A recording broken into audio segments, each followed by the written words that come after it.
Thank you, Mr. Moderator. Thank you, Mr. Nixon. I believe in the memo we have established that not all the retirees even make $16,000, so that's why some of them won't make the full $480 a year, but there are only, excuse me for a second, there's 53 that are less than $16,000, 26 are more than $75,000, and the average benefit is $38,000. So if you make the average, you're obviously going to get the full 480. And as far as other systems, if I worked in another system for 20 years and I come to Winchester for one, those pensions are prorated based on where you served.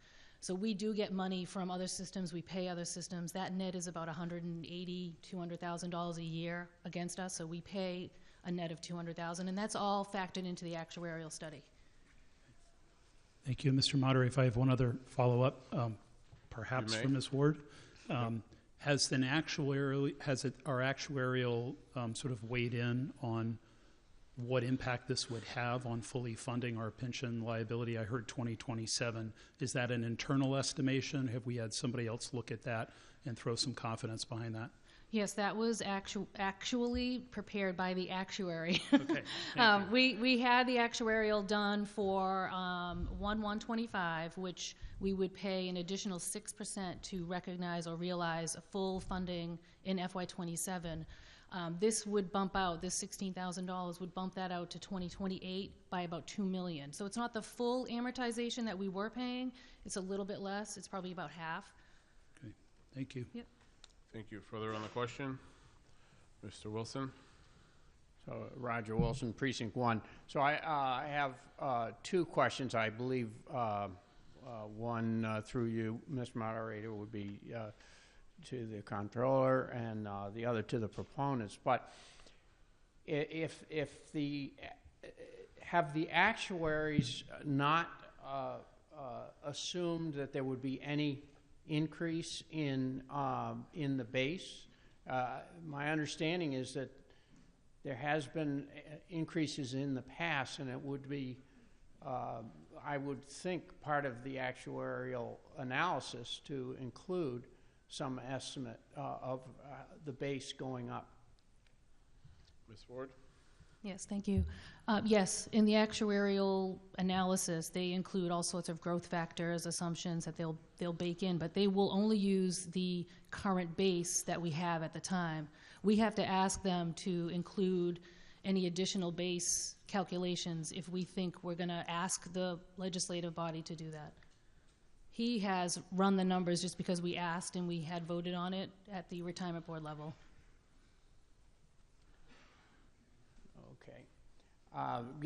Just my opinion, though, is that if you are going to there's probabilities, how long somebody lives, et cetera, et cetera. So I would think there would be an assumption about the base built into an actuarial analysis. But from what I understand, you're saying that's not the case. No, it's not. Okay. So my second question is pertaining to the concern about unfunded liabilities. Why don't we fund it? Why do we pass a benefit without funding it at what I guess would be about, my calculation was 18, but they said 15,000 annually. If we funded it, we wouldn't have an unfunded liability, correct?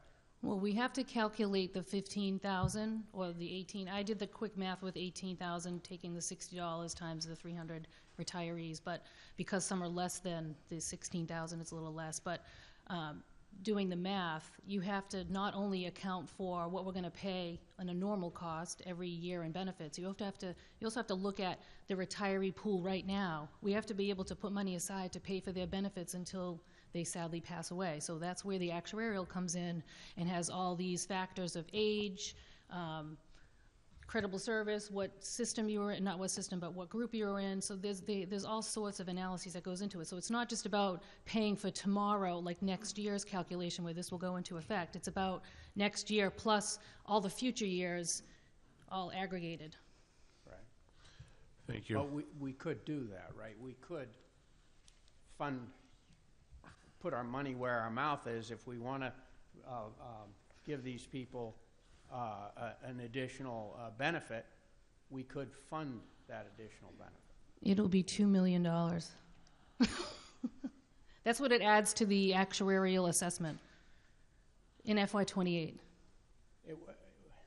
I know the math, if you're thinking about this is going to cost 15 grand one year, you have to take that and you have to figure out what the future present value of that is with the discount rate, all the age. There's so many factors that go into it. It's not just how much is it going to cost us next year in benefits. It's how much is it going to cost the retirement system with the people that are in our system today for the rest of their lives.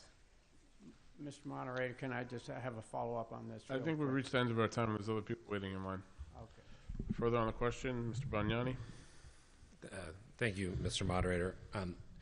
I want to start by saying that I am hugely supportive of public employees and retirees. They're the backbone of the town, and they deserve a great deal of credit for the service that they've provided the town for many years.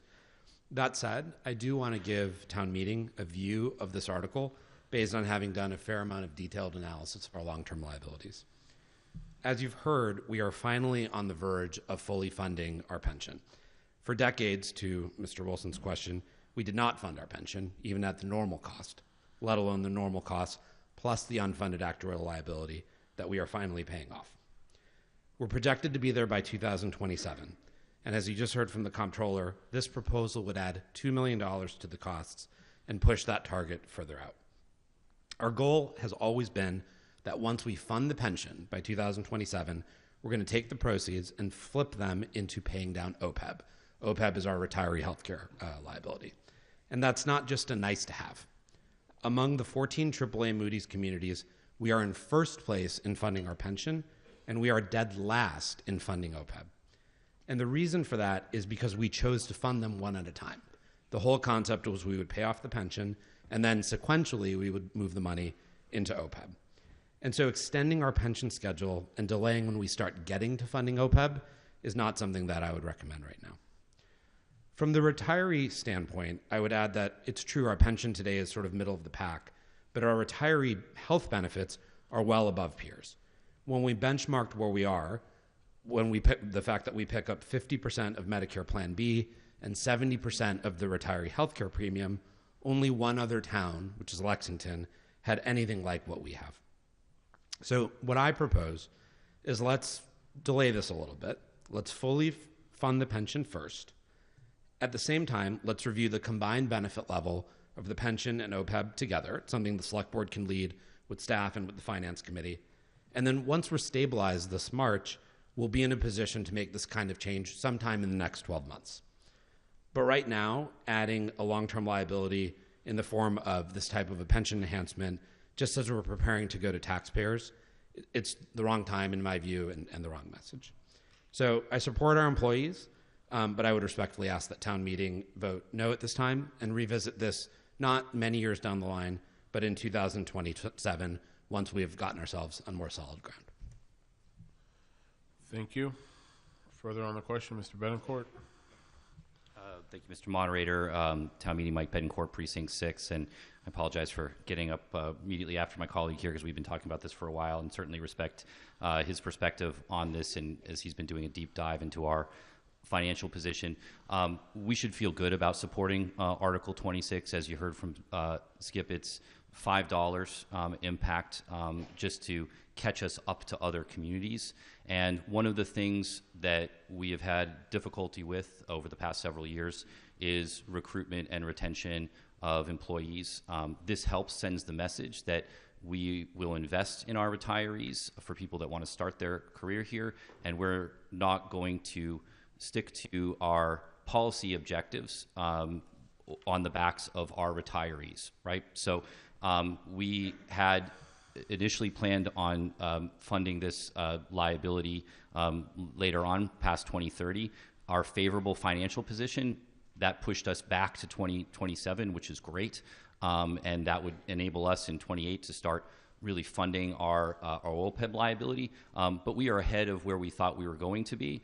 And we will still be on track. As you heard from Mr. Ross, we're always talking about struggling financially, but we really are in an excellent financial position for the town. We are AAA rated with Moody's as it stands. And so I think that this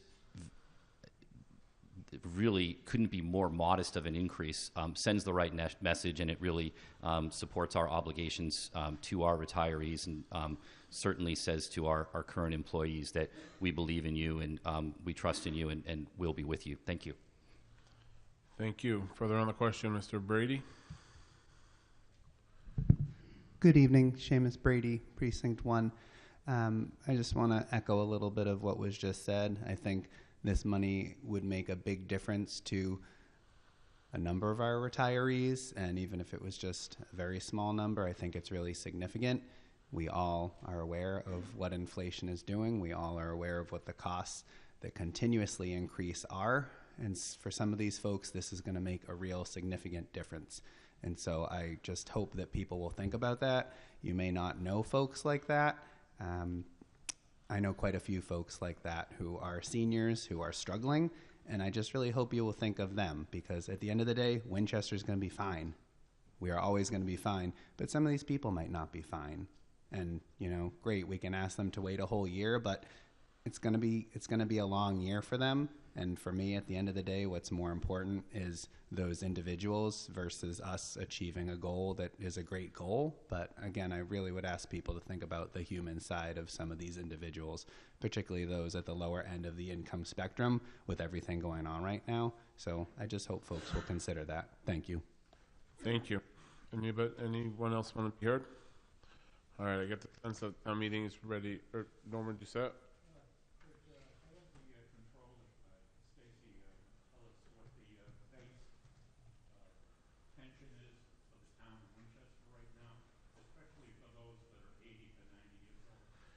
Mr. Doucette asked what the base pension is for retirees between 80 and 90 years old. I don't know that. I'm sorry. I know what the average pension is. It's about $38,000. We voted years ago, when I was here. One year we voted to raise the base pension to $55,000. Another time we voted to raise it to $10,000. And right now, I'm pretty sure it's at $15,000. So those people that are in their 90s now are only going to get a $30 raise out of this.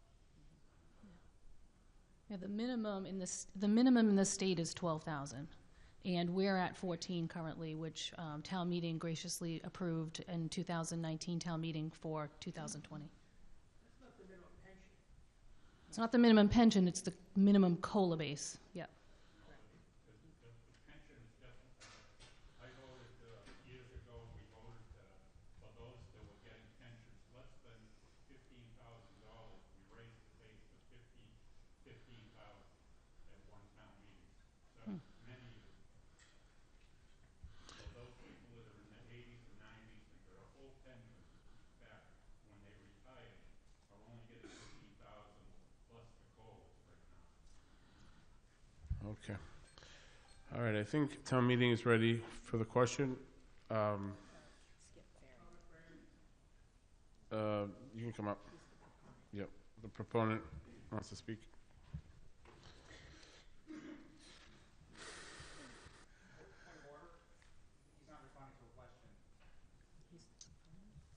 What? But he's the proponent. He's responding to Norman's question. Norman, I don't think you have it correct. There are people that get far lower than that. We raised a pension base, which is for the COLA. It's not for the pensions. There are people here that get far less than $10,000 in pensions. There's a lot of people out there that don't get very much at all. I believe 35 people are listed in there. I'm just a little disappointed. I was told that the Finance Committee was on board with this, and I gave you all an abbreviated version. I just want to say that we started the year with $186 million in assets. We currently have $205 million in assets. So there's $19,000 there. Most of this money, a good amount of this money, comes from the employees. Once we reach the area where we have no unfunded liability, employees will pay about $2.5 million, and the town will pay $3.5 million to keep this system funded. So 40% of the money that funds this system comes from the retirees. Now, I don't know about you, but a rising tide should lift all ships.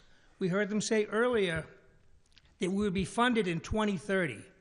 But due to our great fiscal status, which is pretty much based on 40% of that money coming from the retirees, the money in this system, we've got excellent returns with excellent management, and we're able to say that we'll have this funded now at 2027 instead of 2030. We can get an actuarial report again in another year that said it could be even less than that.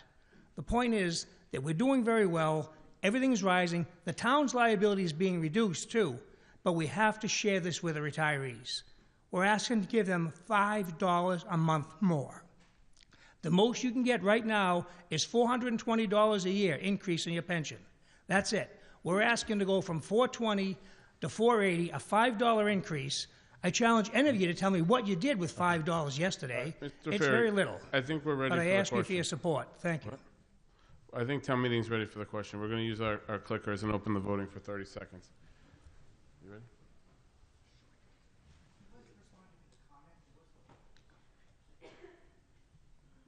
All right, go ahead and vote.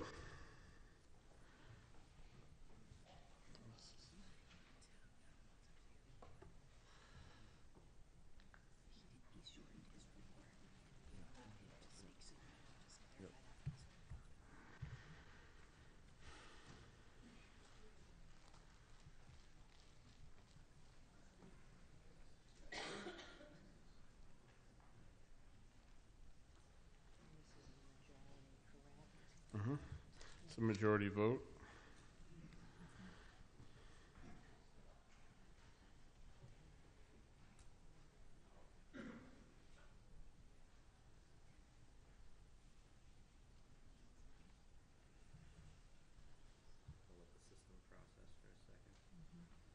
The system is processing. It's receiving the votes.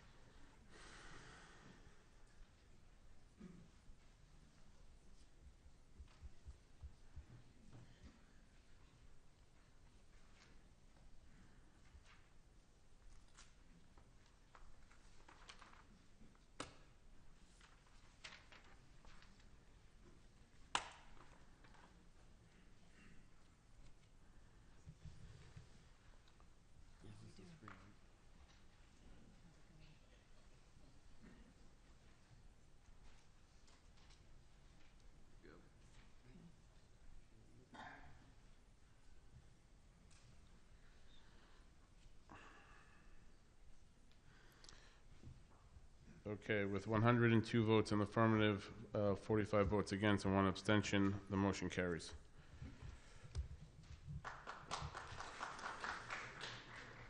Thank you very much. Now we'll move on back to Article 9.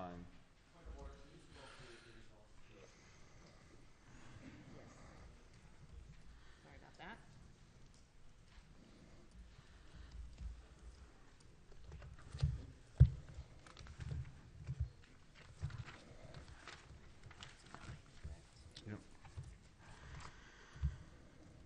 Okay, this is where we left off on Monday night. We are on Article 9 to see if the town will transfer from free cash or other available funds a sum of money to pay bills incurred from prior fiscal years or take any other action related to. On behalf of the Capital Planning Committee, Jerry Sheehan.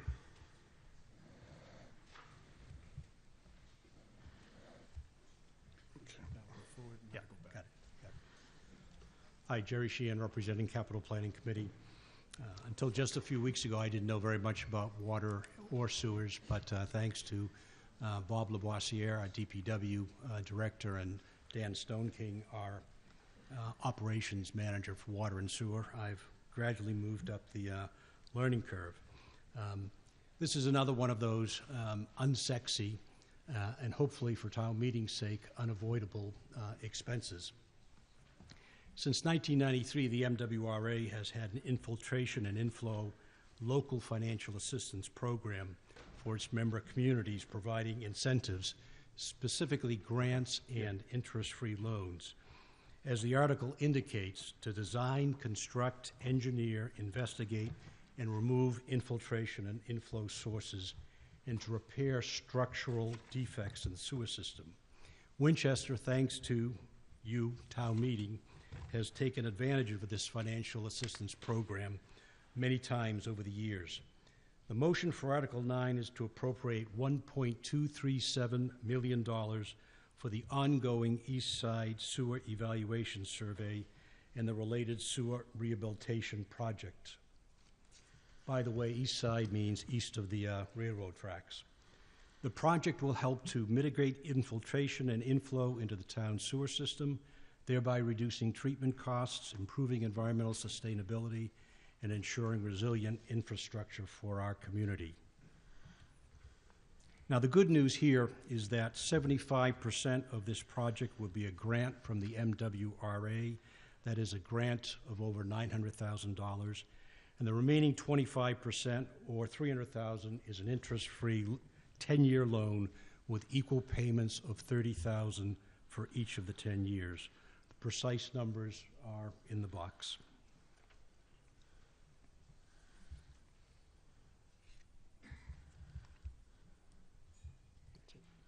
That's it? That's it. Okay, thank you very much. Can we hear the recommendation from the select board?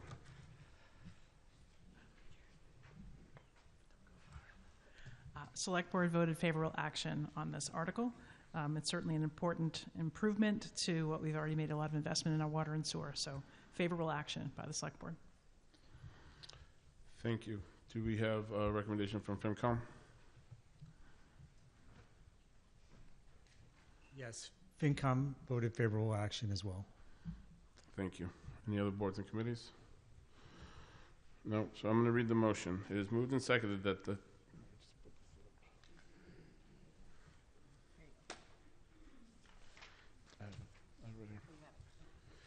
It is moved and seconded that the town vote to appropriate $1,237,000 to pay the cost of funding the capital improvement program on East Side Sewer Rehabilitation Project and East Side Sanitary Sewer Evaluation Survey Project for the purpose of designing, constructing, engineering, investigating, and removing infiltration and inflow sources and repairing structural defects in the town's sewer system, including the payment of any and all costs incidental and related thereto. That to meet this appropriation, the treasurer, with the approval of the select board, is authorized to borrow said amount from under Massachusetts General Laws, Chapter 44, Section 7 and/or 8, or pursuant to any other enabling authority from the Massachusetts Water Resources Authority and MWRA, and to issue bonds or notes to the town, therefore, and in connection therewith, to enter into a loan agreement and financial assistance agreement with the MWRA, and to accept any grants for the project from the MWRA, provided that the amount of the authorized borrowing shall be reduced by the amount of any such grants received from the WMRA. That the town manager is authorized to have oversight of said project, in that in accordance with Section 4-2 of the Winchester Home Rule Charter, the town manager shall have the authority to enter into contracts and approve payments with respect to said project. Is there any debate on the motion? Mr. Marmon, do you want to go to the microphone so everybody can hear you?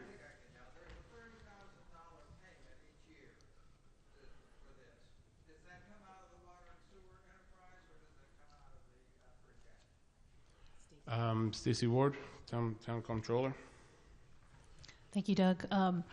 It's a tricky question. It is paid directly out of the water and sewer fund, enterprise fund, but debt is funded through the tax base at 86.45%. So it's a quasi general fund, enterprise fund. Thank you.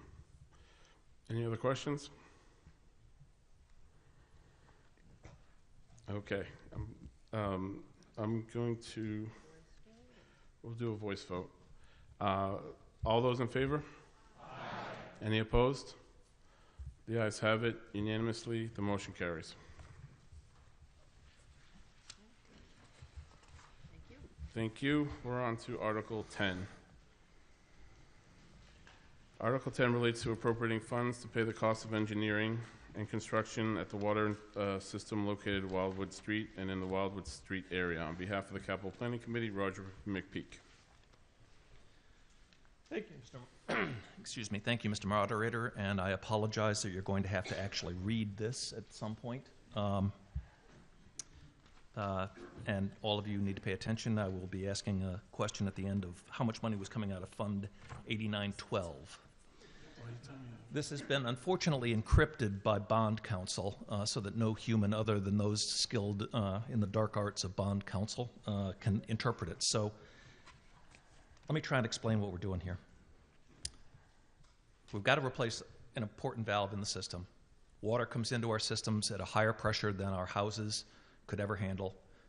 We applied that pressure to your house. You're going to get valves popping, pipes bursting.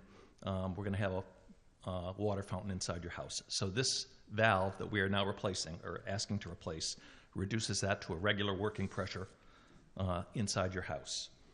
You're seeing a lot of old funds being utilized in this case, and what we are really asking for, the total cost of the project is $600,000, but we're using those closed out accounts, and we're really only asking for $167,527.07. That's in new authority. So what's this thing look like? Well, it kind of looks like it's something out of a steampunk graphic novel to me. It lives in a hole in the ground, in a vault, under the road, and if you can recognize where that is, that's on Wildwood Street over toward the fields over there. It's been around since 1963. We've had a lot of good life out of this thing, and it just needs to be replaced. It's effectively non-functional at this point.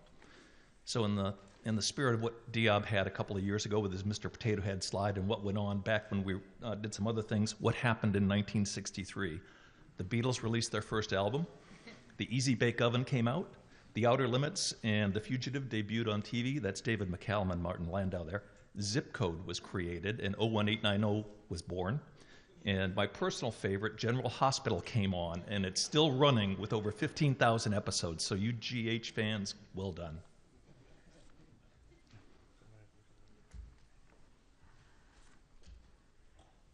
That's it. Thank you. Can we get the selection, the recommendation of the Select Board? Nice lesson through history, Roger. Select Board voted favorable action on this article, and if there was anything unsexier than that picture, I don't know what it is. Finance Committee's recommendation, please. Finance Committee also voted favorable action, and Roger, you left out, you also were utilizing funds from other sources as well for this, correct? Yeah. Yeah. Thanks. Yep. Thank you. All right, bear with me. I'm going to read this motion. It is moved and seconded that the town vote to appropriate $600,000 to pay the cost of engineering and construction at the water system located on Wildwood Street and in the Wildwood Street area, including the replacement of pressure-reducing valves and all other costs incidental and related to the project, that to meet this appropriation, the treasurer, with the approval of the Select Board, is authorized to borrow $167,527.07 pursuant to Massachusetts General Laws, Chapter 44, Section 7 and/or 8, or pursuant to any other enabling authority, and to issue bonds or notes of the town therefore, that this appropriation shall be further funded by A, $243,954.61 of unexpended proceeds of the town's $422,000 general obligation municipal purpose loan of the 2014 bonds dated July 1st, 2014, pursuant to Section 20 of the Chapter 44 of the General Laws, which amount constitutes the total amount of unexpended proceeds related to the bonds issued for the Squire Road Sewer System Project pursuant to the vote of the town passed on November 7th, 2013, Article 10, Fund 8891, which project has been completed and has no remaining cost to be paid, and B, $188,518.32 of unexpended proceeds of the town's $8,845,000 general obligation municipal purpose loan of 2019 bonds dated August 22, 2019, pursuant to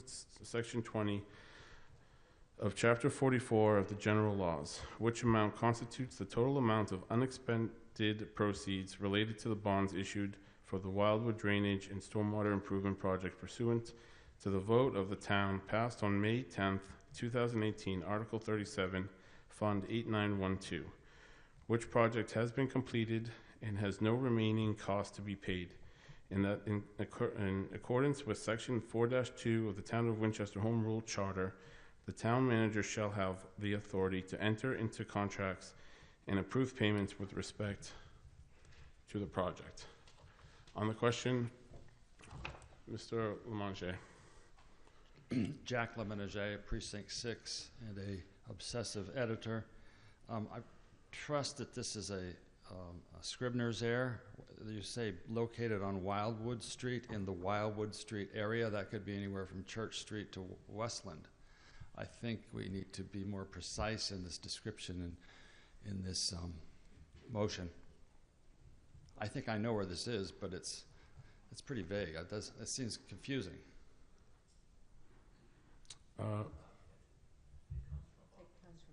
This language came from the bond council, and we're not allowed to edit it. Okay. Is that right? Anywhere in about a mile stretch there. Whatever. Any other questions from town meeting?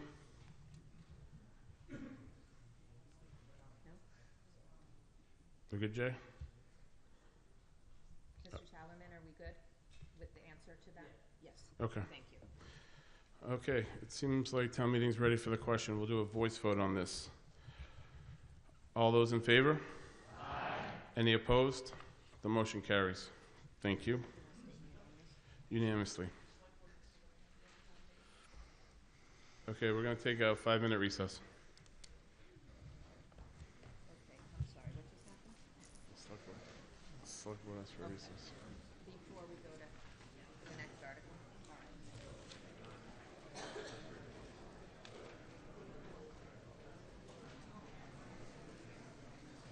What happened? Just a 5-minute recess.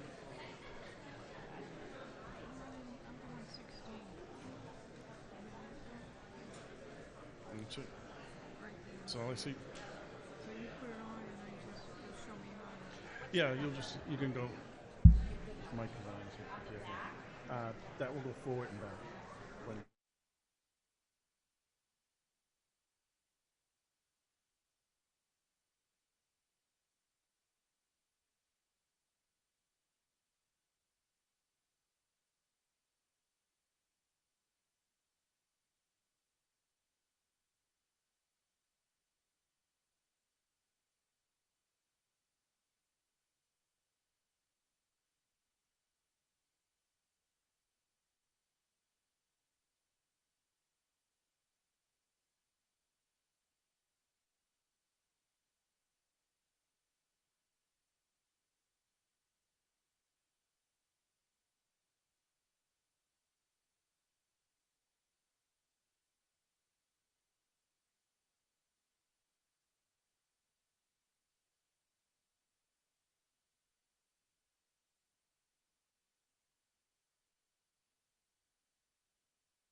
If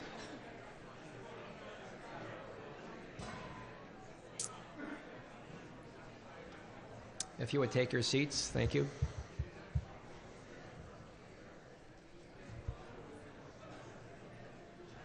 Are you going to speak first? I'm sorry.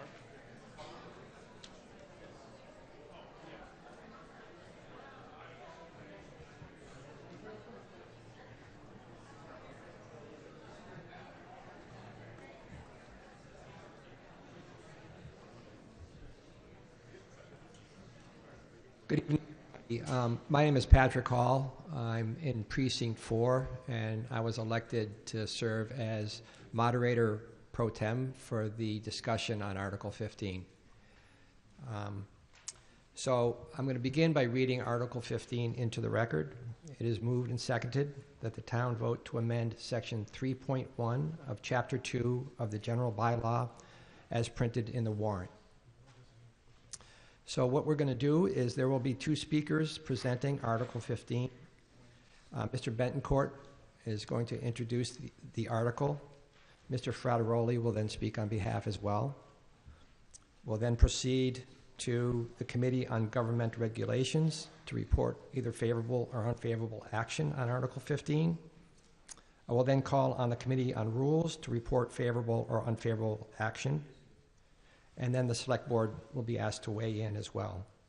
Of course, once all these procedural steps are completed, then the floor is open for conversation and debate. So with that being said, I would invite Mr. Betancourt to the floor.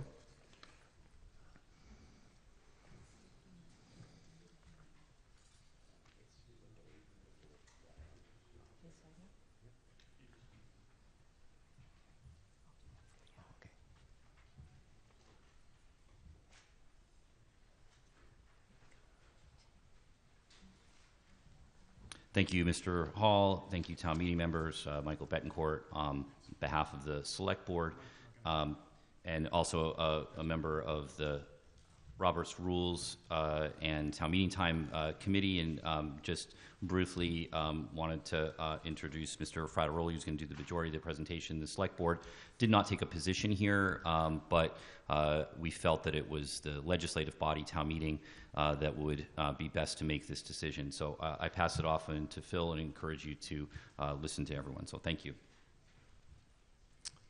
Mr. Frateroli. Thank you, Philip Frateroli, Precinct 6. Why am I here? Because this question has been out there for a while, and you know, we had a process to review our bylaws under the decennial review. Can you make this the presenter mode so I can see my notes? It's not.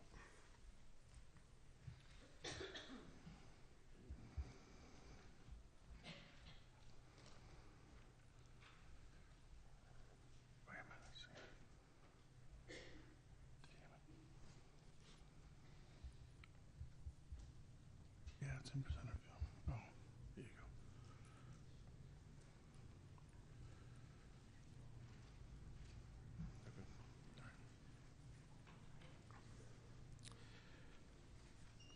So when this question came before town meeting in the spring, I was in my first meeting as a town moderator. I didn't want to read town meeting time because I thought it was a different set of rules that would confuse me as I was learning and mastering Robert's Rules of Order.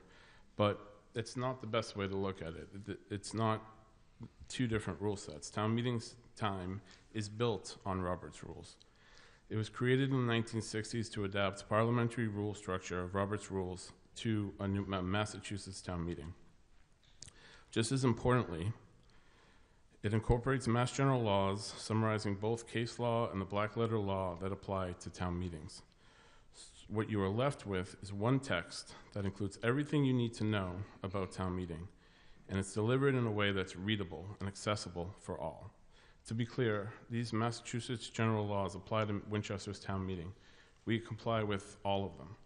It's just a new town meeting member or a veteran of town meeting has to run to our town council to know what the law is and how it applies, instead of having one document that tells us. The parliamentary changes that I mentioned, this is a chart that lays them out. As you can see, there are only a handful of changes from town meeting, from Robert's rules to town meeting time. The point of no quorum, fixing the time at which we adjourn, laying on the table, those are things that we don't do currently. Laying on the table is something under Robert's rules that requires 50%, so it's unlikely that it's going to be used under town meeting time where the standard is 2/3. The biggest difference is a motion to reconsider, and that wouldn't apply to us because we have a bylaw on reconsideration that creates a procedure different from Robert's rules and from town meeting time. The bylaw would supersede any change. When you think about the rules that govern our town meeting, this is the supremacy of the authorities. The number one set of rules is Massachusetts law. Massachusetts general law made up of case law and black letter law. Below that is our Winchester Town Charter. Below that is the town bylaws. Below that is the procedural motions adopted at an individual town meeting. This is what we did in the first vote of Monday night. We adopted procedural motions, including the consent agenda. It's only fifth that the procedural guide, either Robert's rules or town meeting, comes into effect. So when you think about what's special about Winchester's town meeting, we're a representative town meeting. There's only 30 of us in the state of Massachusetts. The other 260 are open town meetings. We meet twice a year. That's required. Most towns meet only once. Our quorum is set at 100. That's different from what Robert's rules would require the quorum to be. We have a quirk of not considering any appropriation funds before the first Monday in May. That's pretty unique. We have precinct meetings at the end of Article 1, public hearings for all our articles, a yellow sheet that the FinCom presents. Our reconsideration, as I said, is pretty unique. Voting by electric tally in public, by voice or standing. Some towns use cards, some towns use private voting. Ours is pretty unique. The select board, the town manager, FinCom sitting at the front of the room. We meet on Monday and Thursday nights at the high school. Our meetings are broadcast on WinCam. And perhaps the most special thing about Winchester Town Meeting is Alan Iden in the back. But all of these things are protected by a charter element or letter wording in our charter or by a bylaw. Every single one of them protected. And you know, the select board where they sit, that's in a procedural motion we read on Monday. Same thing with WinCam and Monday and Thursday evenings. It's only that Alan, which is protected by Providence, that so I would accept a friendly amendment to require Alan to serve in that position forever. When I was first elected town moderator, the first decision I had to make revealed to me the fundamental flaw of using Robert's rules as a foundation to our town meeting. What happened was an article was withdrawn from consideration in the fall of 2024.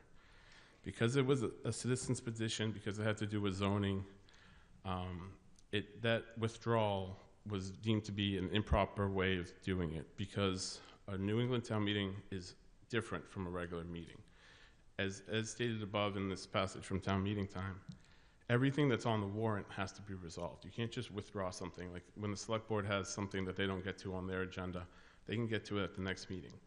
When we don't get to something, that's deemed to have been done on purpose, and it's viewed as an unfavorable action. So that's why, as a basis of our foundation of the town meeting in Winchester, it's a flaw. So when you think about, you know, I was, to put it another way, and I try to think of things that my dad would appreciate in terms of analogies. I took over this 175-year-old institution only to find out there were holes in the foundation. This beautiful historical foundation needs the right rule set to fill the holes and hold it all together. So you see this foundation, beautiful New England rock stone. The biggest stones are the Mass General laws. The smaller, a little bit smaller is the charter. Smaller still is the bylaw. Those little ones that fit into the holes, those are procedural motions. But there's still holes in this, and we need something that's going to do the job to shore everything together. Robert's rules doesn't work. It doesn't. It's not of New England. It's not specific to a New England town meeting. It's just it's a one size fits most, but not good for us. We need something that's of the earth, that's going to tie it all together and make sure that we have a shored foundation. So what will this look like? If town meeting votes tonight, that it will be approved, and it will go to the Attorney General's office to approve, which usually takes 90 days. The town clerk and the moderator will update the guide that we put out for town meeting. The town clerk and the moderator will host educational trainings on parliamentary order and the new set of rules. And once the bylaw becomes effective, those will be the rules for town meeting. New members of town meeting who are elected in the spring will have one set of rules going forward. Why is this important? The rules as they exist now, as I said, there's a fundamental flaw with applying Robert's rules. But second to that is the rules as they exist now are difficult to read. Other rules that are not written, there are rules that are not written anywhere, procedural things that are only a handful of people are aware of. It is often said that town meeting is the purest form of self-government. Well, not if the rules are barriers of entry and participation. Many of you know that I'm a first generation American. My father came to this country at the age of 16, not speaking the language. It is not lost on me that I'm the first person to serve as moderator of this town meeting whose ancestry comes from outside of the British Isles, whose parentage struggled to overcome language and educational barriers. Winchester is an incredible place, one where it's possible to achieve the American dream. It also needs to be a place where all the citizens can fully participate in government. Why make the change now? The unique characteristics of Winchester Town Meeting are protected. They are in existing bylaws and charter language, and it won't be impacted by a change. It could be said that we're already following town meeting time. In fact, in Lexington, they recently voted in the spring of 2025 after realizing that what they were following was closer to town meeting time than it was Robert's Rules, and they voted by a vote of 161 to 1 to adopt and change the bylaw from Robert's Rules to town meeting time.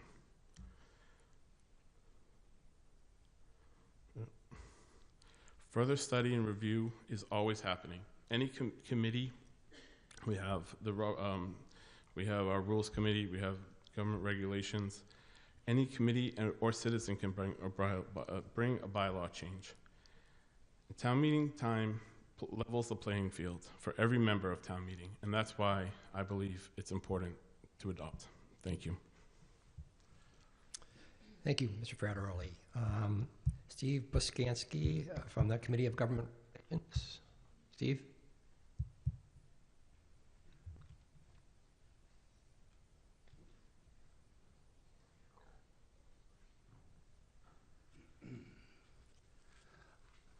Good evening, town meeting members. Thank you, Mr. Moderator, through you to the members. I'd like to take this opportunity really first just to recognize my hardworking colleagues on the Committee on Government Regulations, Meredith Mason Crowley from Precinct 1, Laura Colella, Precinct 2, Karen Connolly, Precinct 3, myself, Precinct 4, Colin Simpson, Precinct 5, Joan Miller, Precinct 6, Megan Blackwell, Precinct 7, and Dawn Bradford, Precinct 8. We've all put a lot of time and effort into this and many other issues. As you know, the couple referrals came back to us from the spring, including town meeting time versus Robert's Rules. We chose not to act on that in our initial report because we didn't see the report from the Special Committee on Rules in time to accomplish that goal. However, we did have a vote, and we did vote 6 favorable, 2 unfavorable. I would like to make a note on what those votes mean. This was important to the committee, and we wanted to make sure everyone understood what that meant. So a favorable, and this goes back to just historical tradition and practice of this committee, which I was unfamiliar with until recently. But the practice was to vote on whether the bylaw was drafted properly and was consistent with existing bylaws. So that's the mission we undertook. There was some disagreement over that, but that At the end of the mission, that's what we settled on. We're going to keep with the tradition for now. So again, a vote favorable indicates the Committee on Government Regs believes the article is properly drafted and presented in a manner consistent and appropriate for inclusion in the bylaws. A favorable report does not indicate support on the merits of the proposal, and conversely, an unfavorable report is based on the nature of the drafting and not on the merits of the proposal. Again, it was 6 favorable, 2 unfavorable. Thank you, Mr. Boskansky. Next, we have Mr. McCarthy on the Rules Committee, please.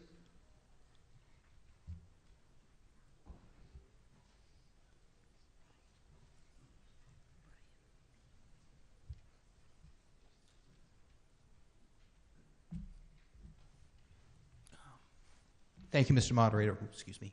Apologies. Thank you, fellow town meeting members. The Committee on Rules is proud to say we voted unanimously favorable action on the change to town meeting time. We looked at a few different factors. I think the first factor that we looked at was the unanimous, what we were told was the unanimous recommendation of the study committee, that they all said that it's the steps to take forward. The second thing we looked at was we looked at the study committee's report. The third thing that we thought about was all the different Massachusetts towns that have already adopted this. As part of our deliberations, we recognize that there may be some changes to the bylaws that need to be made because of this change that we're proposing to implement, and we felt that the whatever committee would look at those rules, whether it was Committee of Rules, whether it's another special committee to look at the bylaws, that those changes could be done between now and Springtown meeting, and those rules could be brought to, those bylaw changes could be brought to Springtown meeting. At Springtown meeting, ideally it would be the first order of business to go through that. I wouldn't expect that changes to the bylaws to conform with town meeting time would be a controversial change, because we're trying to bring it into line with what we are proposing to do. We discussed the situation with the moderator and the town clerk. The town clerk had what I thought was a very good timeline on why making the change now makes sense. We make the change now. We begin our process of reviewing the bylaws, whichever group ends up doing that. We submit the change to the state so that they can get their approval. Once that's through, we work with the various groups within town that will help educate town meeting members on what this change is, whether it's the moderator, the town clerk, the TMMA, and have that information ready, good to go after our vote in March, so that we've got new town meeting members in March, and then we go into town meeting. We would start town meeting on the new rules beginning in 2026. We wouldn't have to delay it from there. We know that there's a little bit more work to be done, and I'm going to take a quote from Tina Fey to say, to close up, that you can't be the kid standing at the top of the water slide overthinking it. You have to just go down. So, we're there. We've got a little bit more work to do, but making the approval now lets us start that work better and lets us get it implemented earlier. Thank you. And I'm sorry to say, I really stink at pronouncing names, so I can't go through my committee's names and thank them all, but thank you guys all very much. Very well. Thank you, Mr. McCarthy. The Select Board? The Select Board takes no position on Article 15. All the boards and committees having been heard, the floor is open for debate.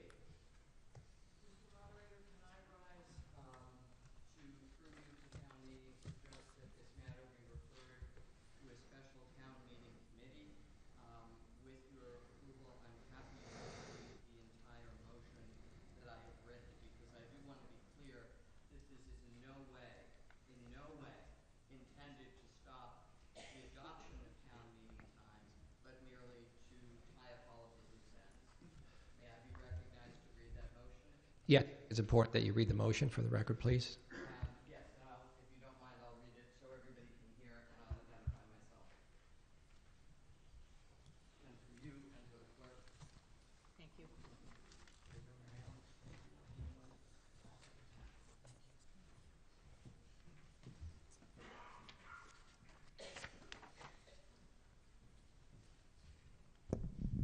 Thank you, Mr. Moderator. I'm Karen Conley, Precinct 3. Here is the motion that I would like to be considered. That we refer this to a special town meeting committee.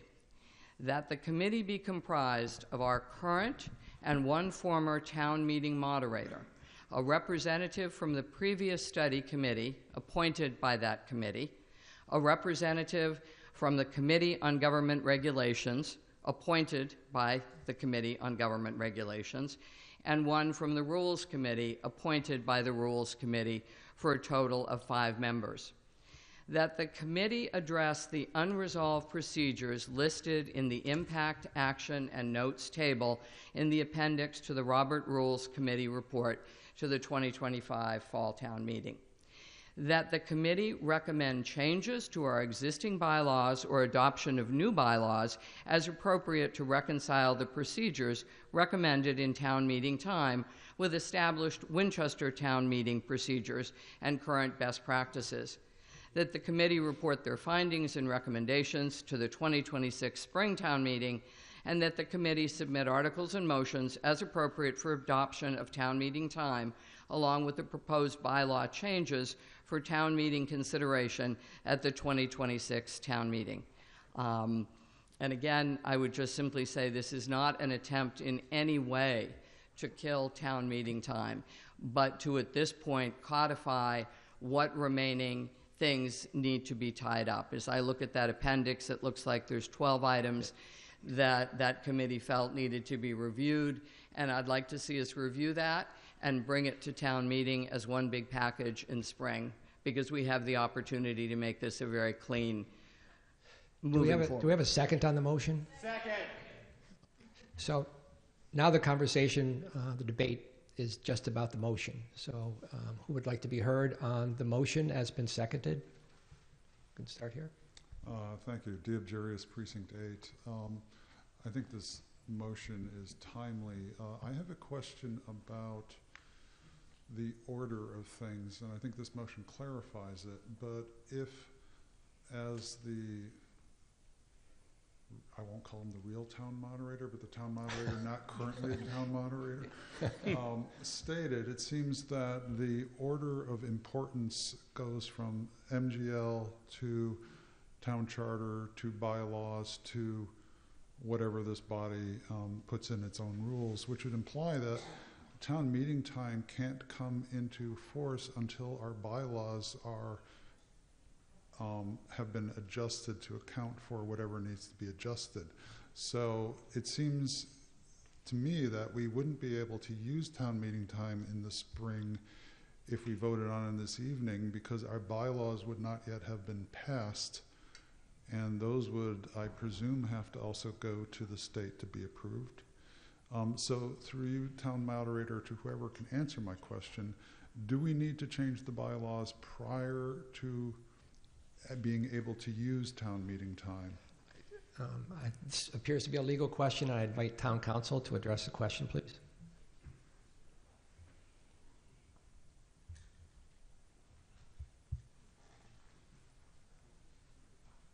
So, Diab, the short answer is no.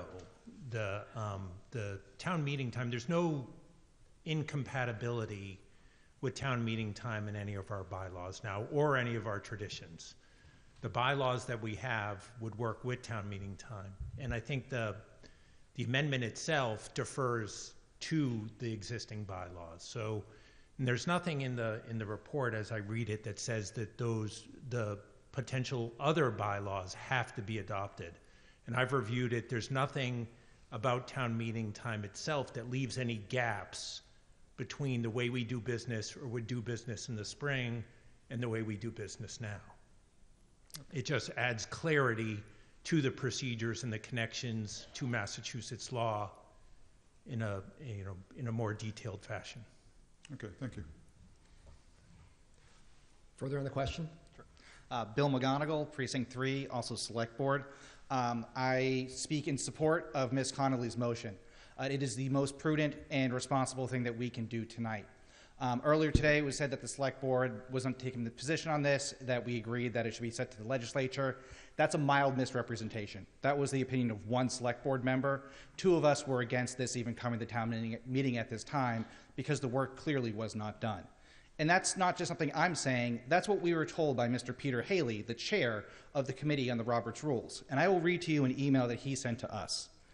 The change, however, would need to be supported. Excuse me, Mr. McGonigal, I'm not sure it's appropriate to be reading an email. Mr. Haley can speak for himself. This is a public document on the public record that was relied upon when coming to my opinion, and I see no reason why I cannot read from public documents that are on the public record. Mr. Haley, if he is here, this is a statement he made. I am offering it to the town meeting to hear, and if he wants to withdraw his comments, he's perfectly able to do that.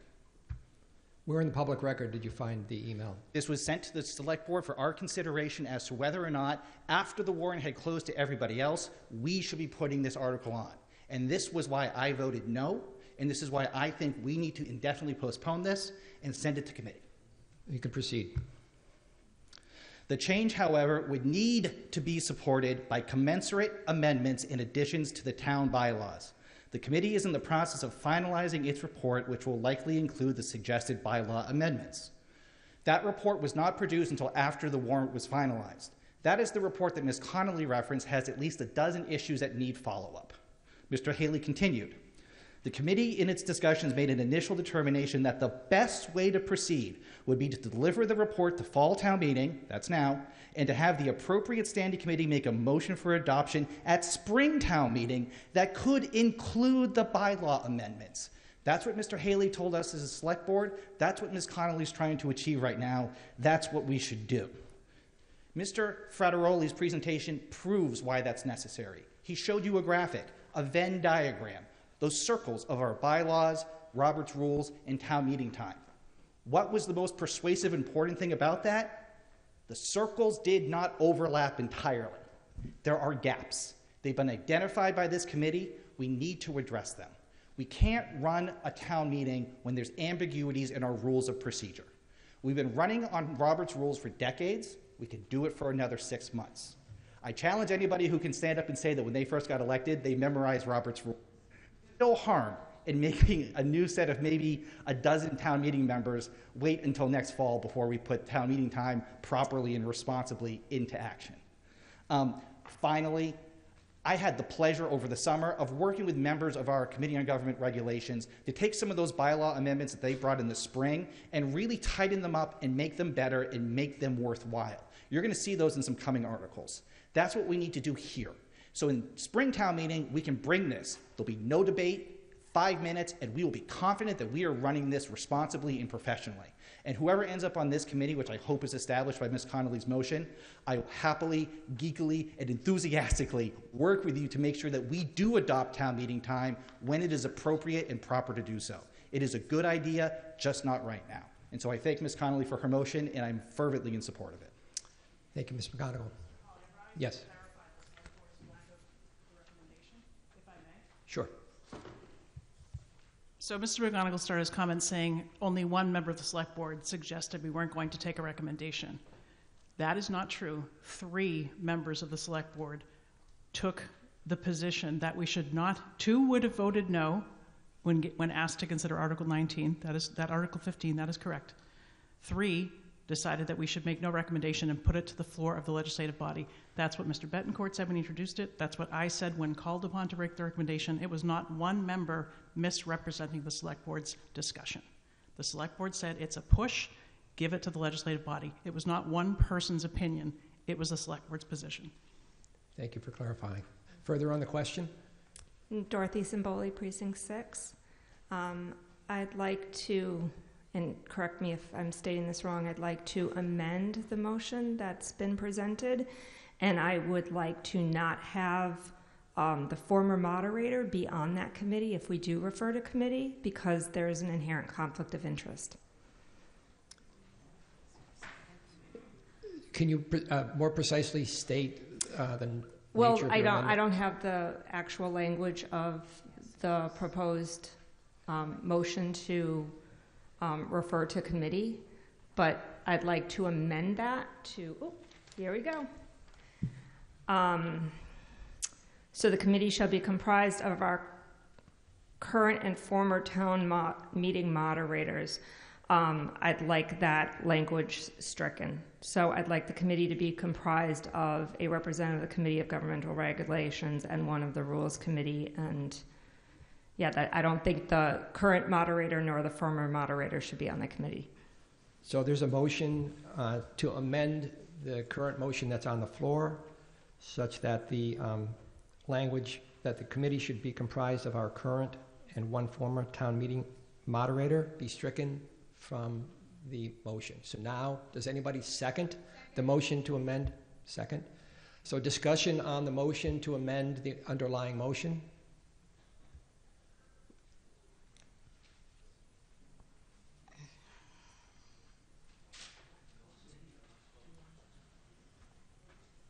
I just would have a question on this amendment, how, for the original makers of the original amendment, how does that impact their amendment? Would this be a friendly modification over? Yes. Mr. Moderator, through you to the town meeting, my thinking in comprising that committee as I did was that it was small, we had an odd number of people, but that I thought it was important to hear the opinions of the people who run the town meeting. So our current town moderator and one of our former town moderators, and I would share with this body that Mr. Haley shared with me today, that he would be unable to serve on the committee, and so the other former town moderator would be Ms. Von Meering. But the reason I included those people was I felt like they had done the work and that they knew what they were talking about, and they should certainly be included. So if you're asking me if I would accept this as a friendly amendment, no. But I think then the town meeting needs to vote on where you want to go with this, but that's my thinking. Any further conversation on the motion to amend the motion? We have, yes.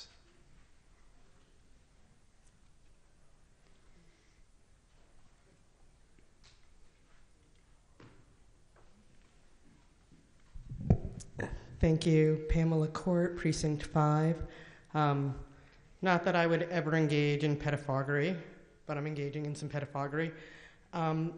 Could you please, to the proponent of this amendment, could you please explain specifically what you mean by conflict of interest? That was confusing to me. Thank you.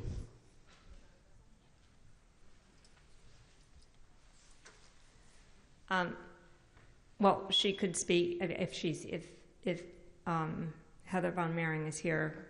It would be great if she would speak to this. I mean, I had a conversation with her where she discussed her involvement in the development of town meeting time, and that it was an inherent conflict of interest. So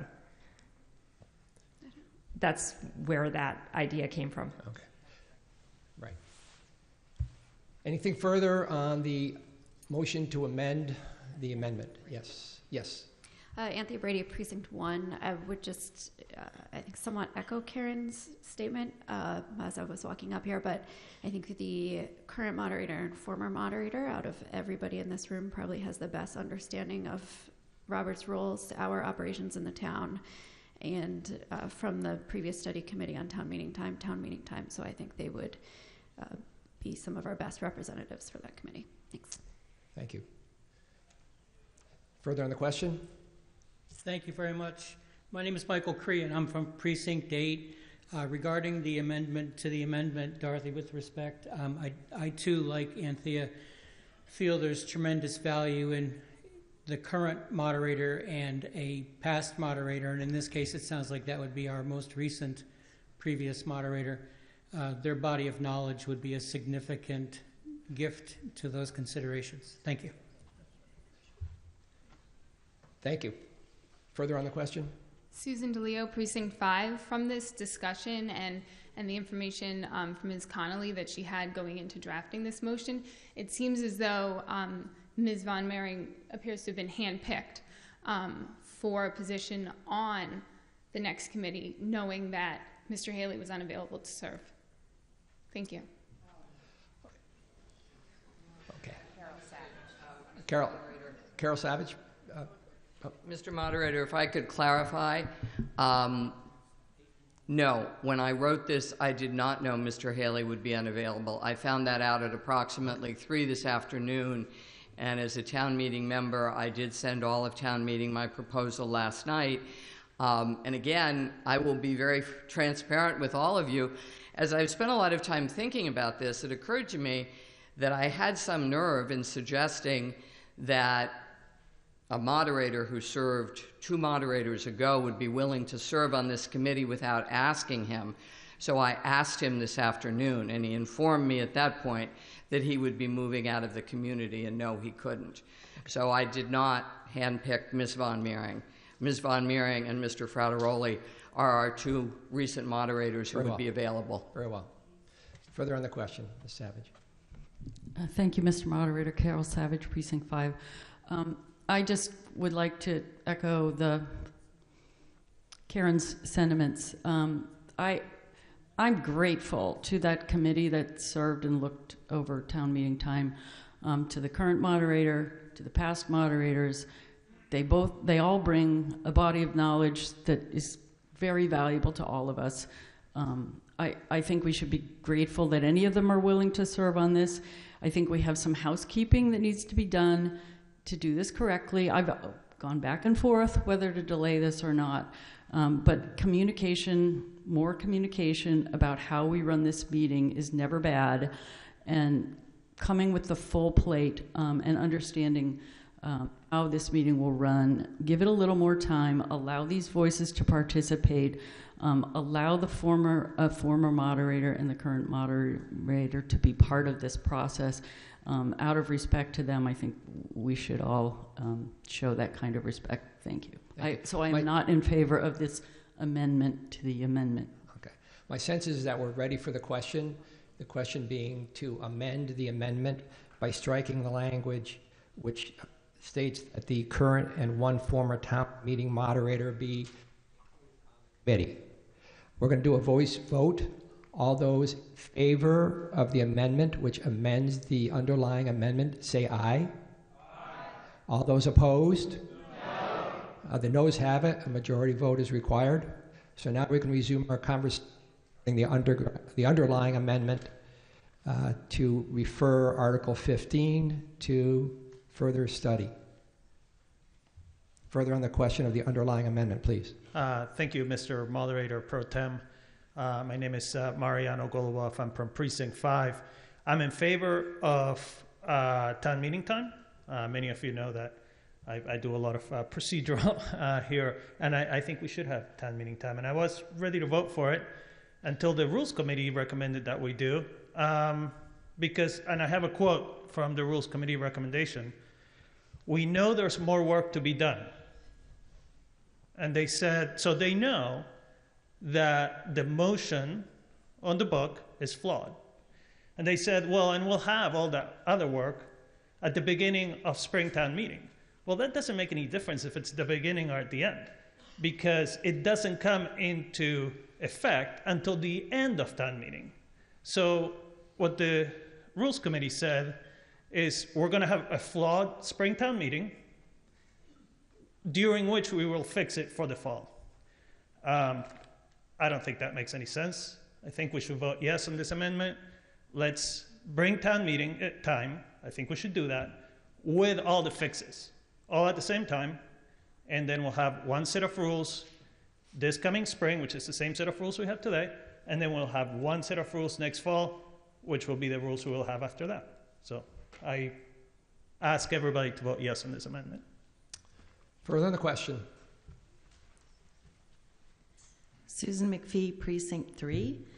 I support town meeting time, and through you to the town council, is there any harm in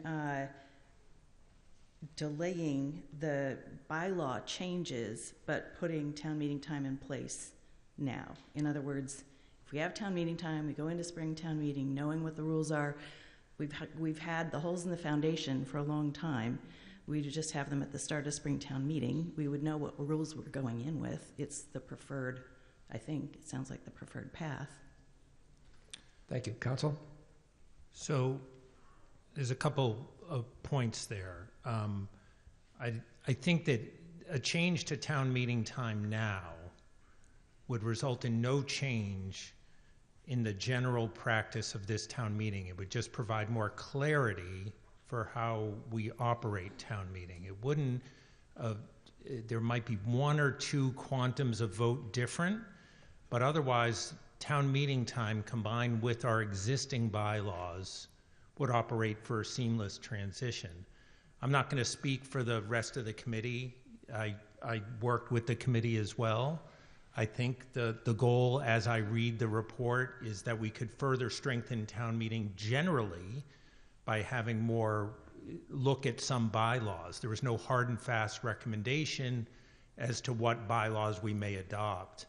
But I don't think adopting town meeting time changes the way we do business now. It just provides more clarity to the way we do business now. I think it does fill some of the holes through that clarity, as Mr. Frateroli said, but it is not changing fundamentally because, after all, town meeting time is primarily based on Robert's Rules of Order anyway. Thank you.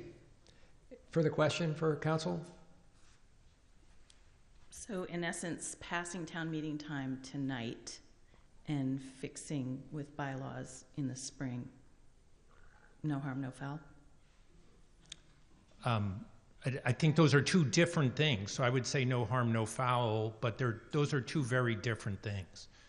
In my view of the good work that everyone has done to study this, is been done with an eye towards making our town meeting process even stronger.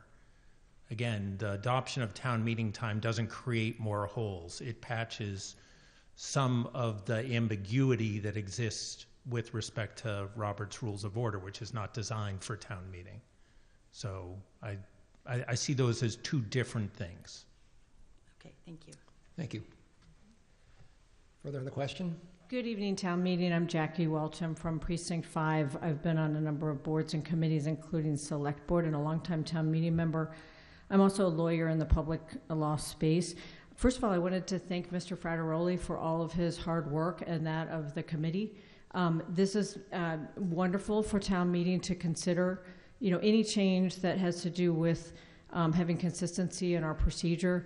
I wanted to thank town council for the comments he just made. But very briefly, I don't see any harm in passing this this motion to wait. And a couple things. So some of you may have looked at different resources, and I don't know how accurate this is, but there's a sort of summary in a news article. And with all due respect to everyone who has just spoken, there are differences. The whole reason why we would be changing this, as we saw with the Venn diagram, any Venn diagram, there's overlap, but there's some parts on either side that aren't an overlap. And in all of our experience in town meeting, when the rubber hits the road, as one example was given about a past zoning issue a few years ago, that's when we actually are interested in what the procedure is for reconsideration. That's when we're interested in what the procedure is for ending debate. And respecting everyone who's involved, even though there's a number of sources that all of us may or may not have looked at, having actually in the motion papers precisely what the differences are, I think would make all of the town meeting more confident in what their decisions are. So by putting this off until spring, it also allows for the motion papers themselves to say where the differences are. So for example, there are differences between town meeting time and Robert's Rules of Order on ending debate. There are differences on reconsideration of motions. There are differences on voting methods. Those are just a few things. And granted, they don't come up that often. But when they do, we're all really interested in them. So since it's not going to make that much difference, we've used Robert's Rules for a long time.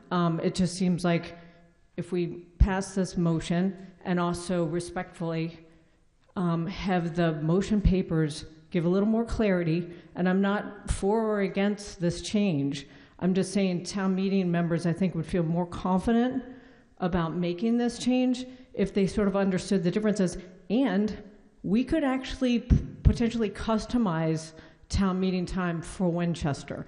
As Mr. Frateroli gave the examples that were already customized in Winchester on a number of topics, we could potentially do that, because there may be some things in Robert's rules that we actually like when the issue comes up on reconsideration. We may prefer the Roberts rules. So again, in some ways, you sort of think, why is all this time being spent on this? It's such the situations where these things come up where they're different are fortunately far and few between, but when they do happen, they're a really big deal for town meeting. So I'm in favor of the amendments, the motion, I guess it is. Sorry for taking the time. Thank you. Thank you. Further on the question? Thank you very much, Mr. Moderator. Michael Crean, Precinct 8. For me, it's very simple. I think that I have great respect for this body, and my goal is to fully understand in one spot all of the nuance, the move to town meeting time, and any associated possible changes. I think that a number of people have spoken to them. I think even those folks who are in support of going to town meeting time tonight have indicated that there is need for consideration, as noted by Peter Haley. So for me, it's about each of you and me being given one final package in a good final consideration form on which we can make a deliberation. Thank you. Thank you very much. I would just ask town meeting members to try not to reiterate the points that have been made by previous speakers. It just makes for more efficiency. Please.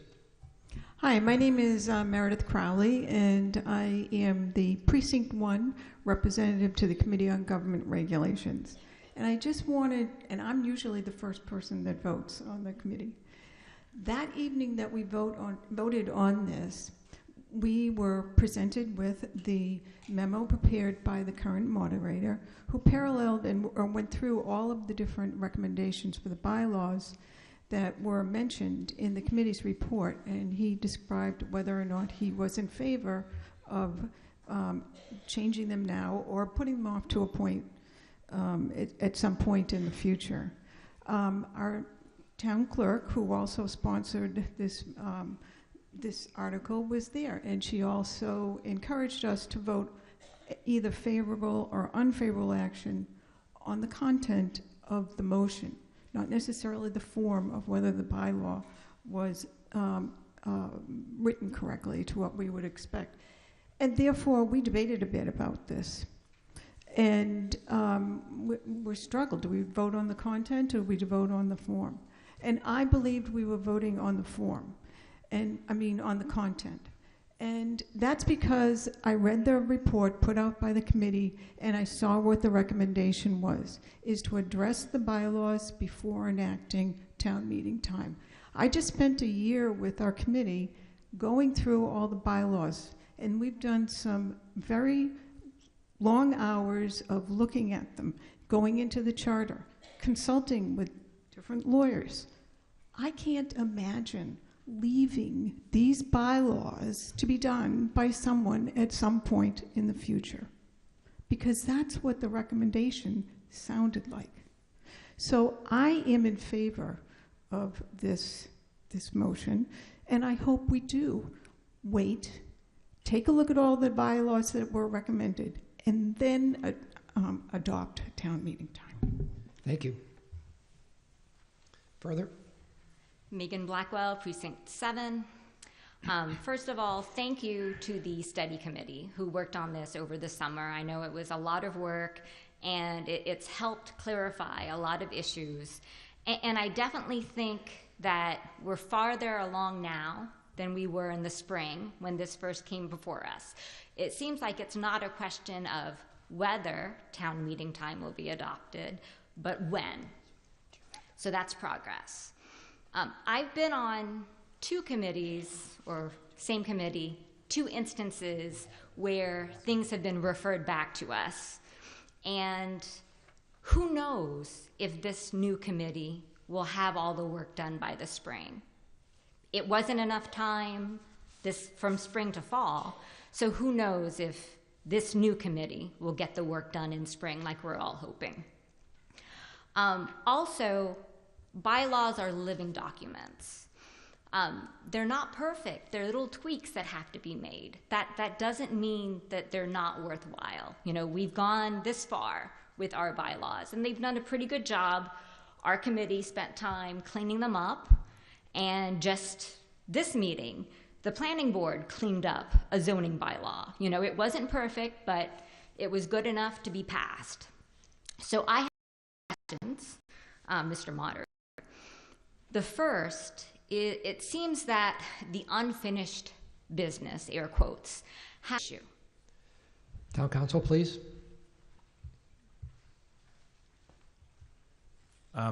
Thank you for the question. I've looked at the appendix in both when it was done and offered some comments as we were drafting it, and have reviewed it again.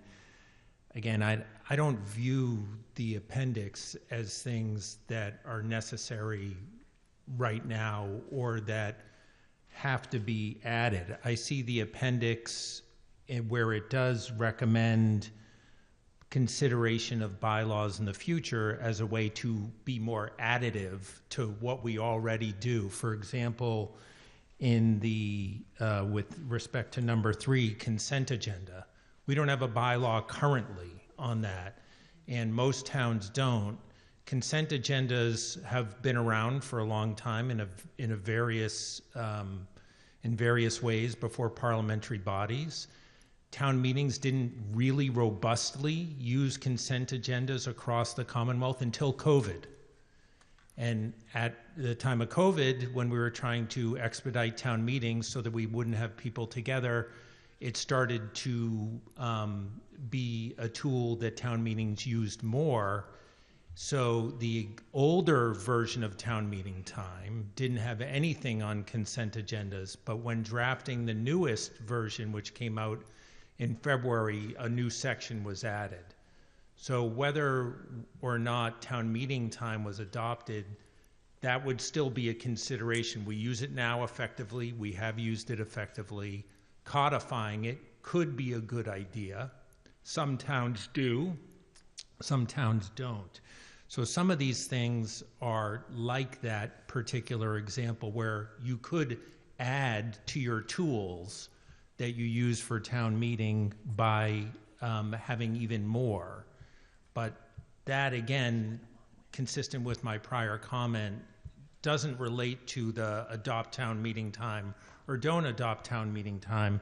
That's about strengthening the town meeting process even further, or considering strengthening it even further.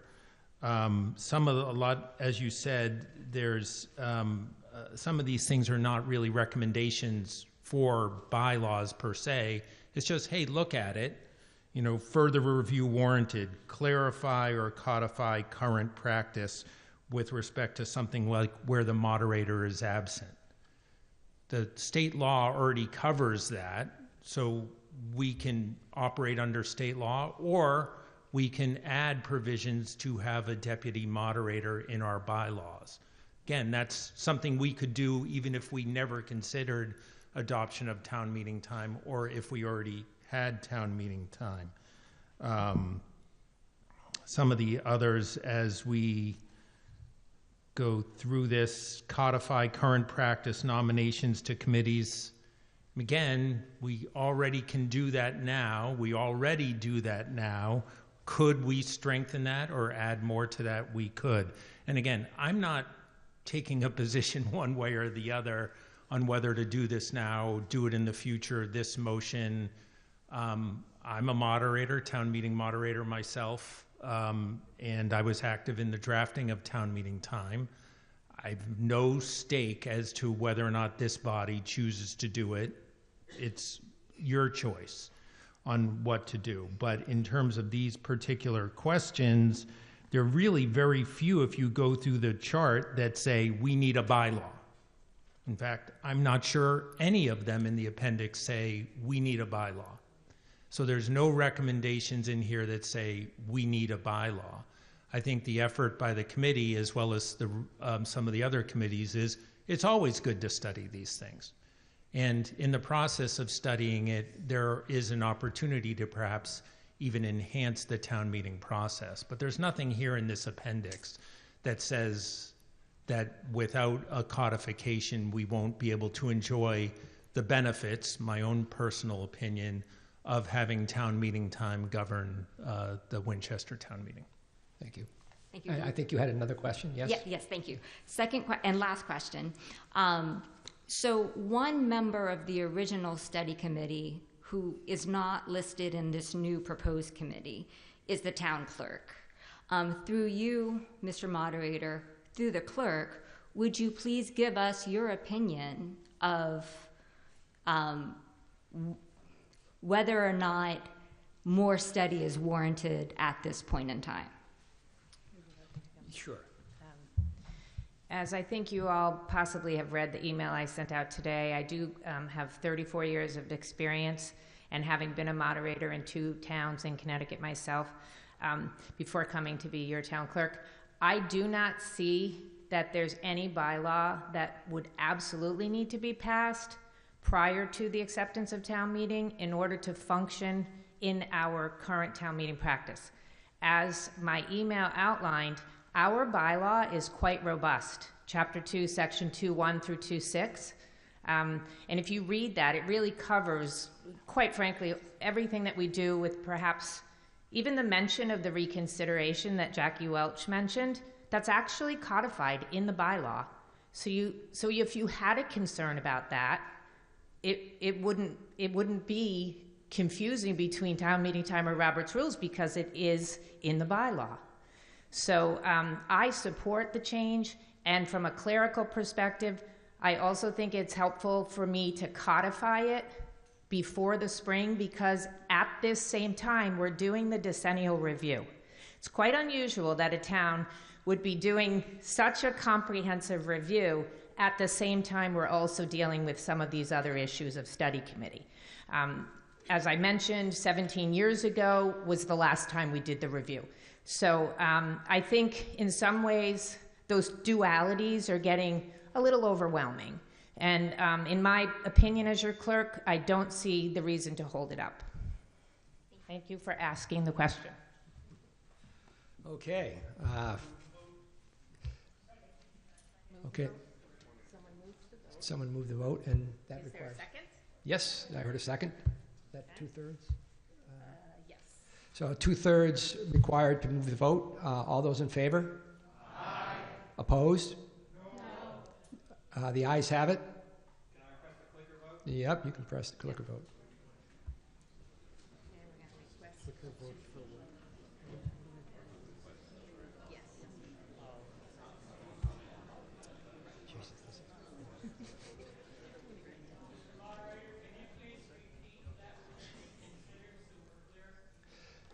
The question is whether we move the vote. To end debate and have a vote on the motion at hand. Which is Karen's Connolly, the motion to refer to committee that we've been discussing. The vote Yes. is on to move to question. Right now we're going to vote to end debate. We're voting to end debate now, and then once debate is ended, we'll have a vote on the amendment to the underlying motion, which is the warrant question on Article 15. Correct. And Okay, the green light is on.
106 in favor, 33 opposed to moving the question.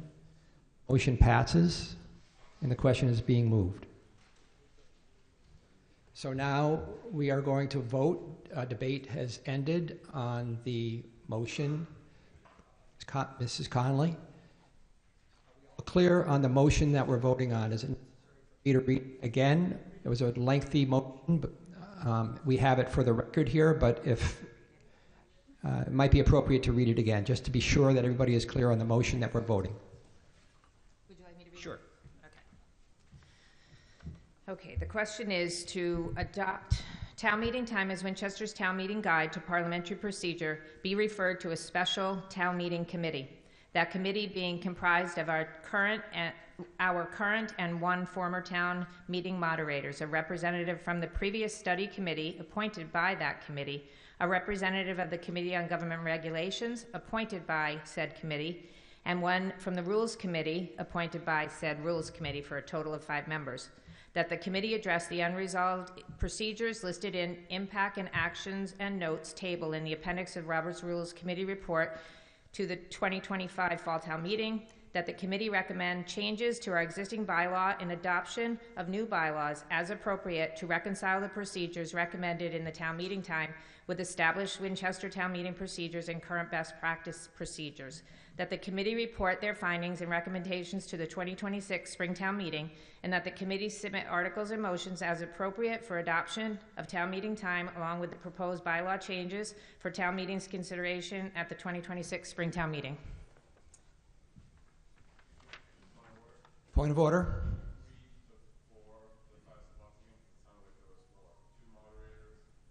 The current moderator, one former moderator,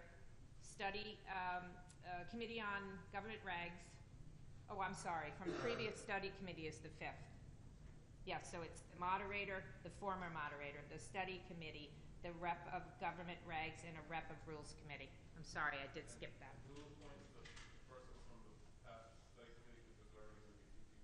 A representative appointed by that committee. Okay, the question having been moved, it's time to vote on the motion. And yeah, I think we should do a clicker count on the motion, please. Yes, those in favor of the motion would be voting yes, for sure.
That's the final count.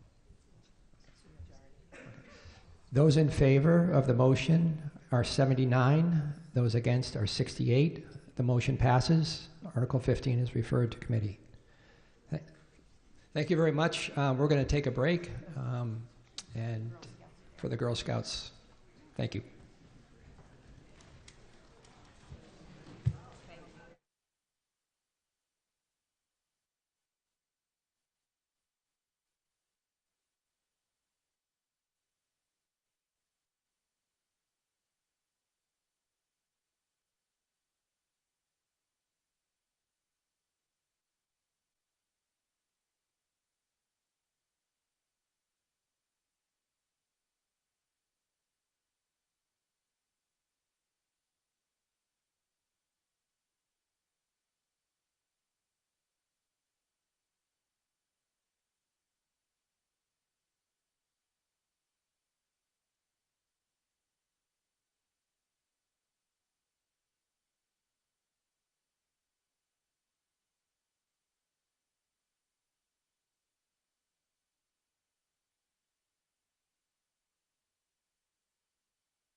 Good evening, everybody, and welcome to WinCam's coverage of the second meeting of the Winchester's Fall Town Meeting here at Winchester High School on Thursday, November 6th.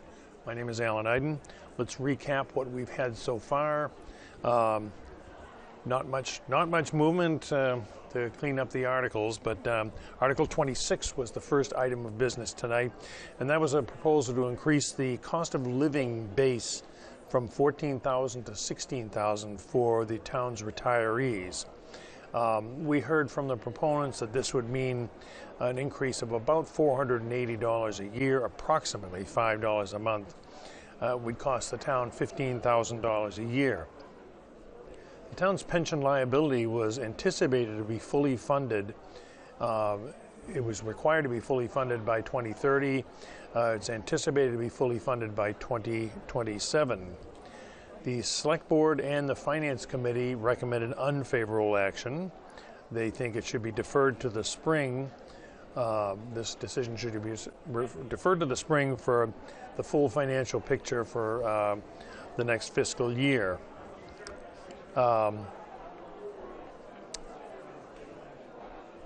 Stacy Ward, sort my notes out here, Stacy Ward said the cost to the town would be approximately $2 million over the life of these retirees using actuarial tables.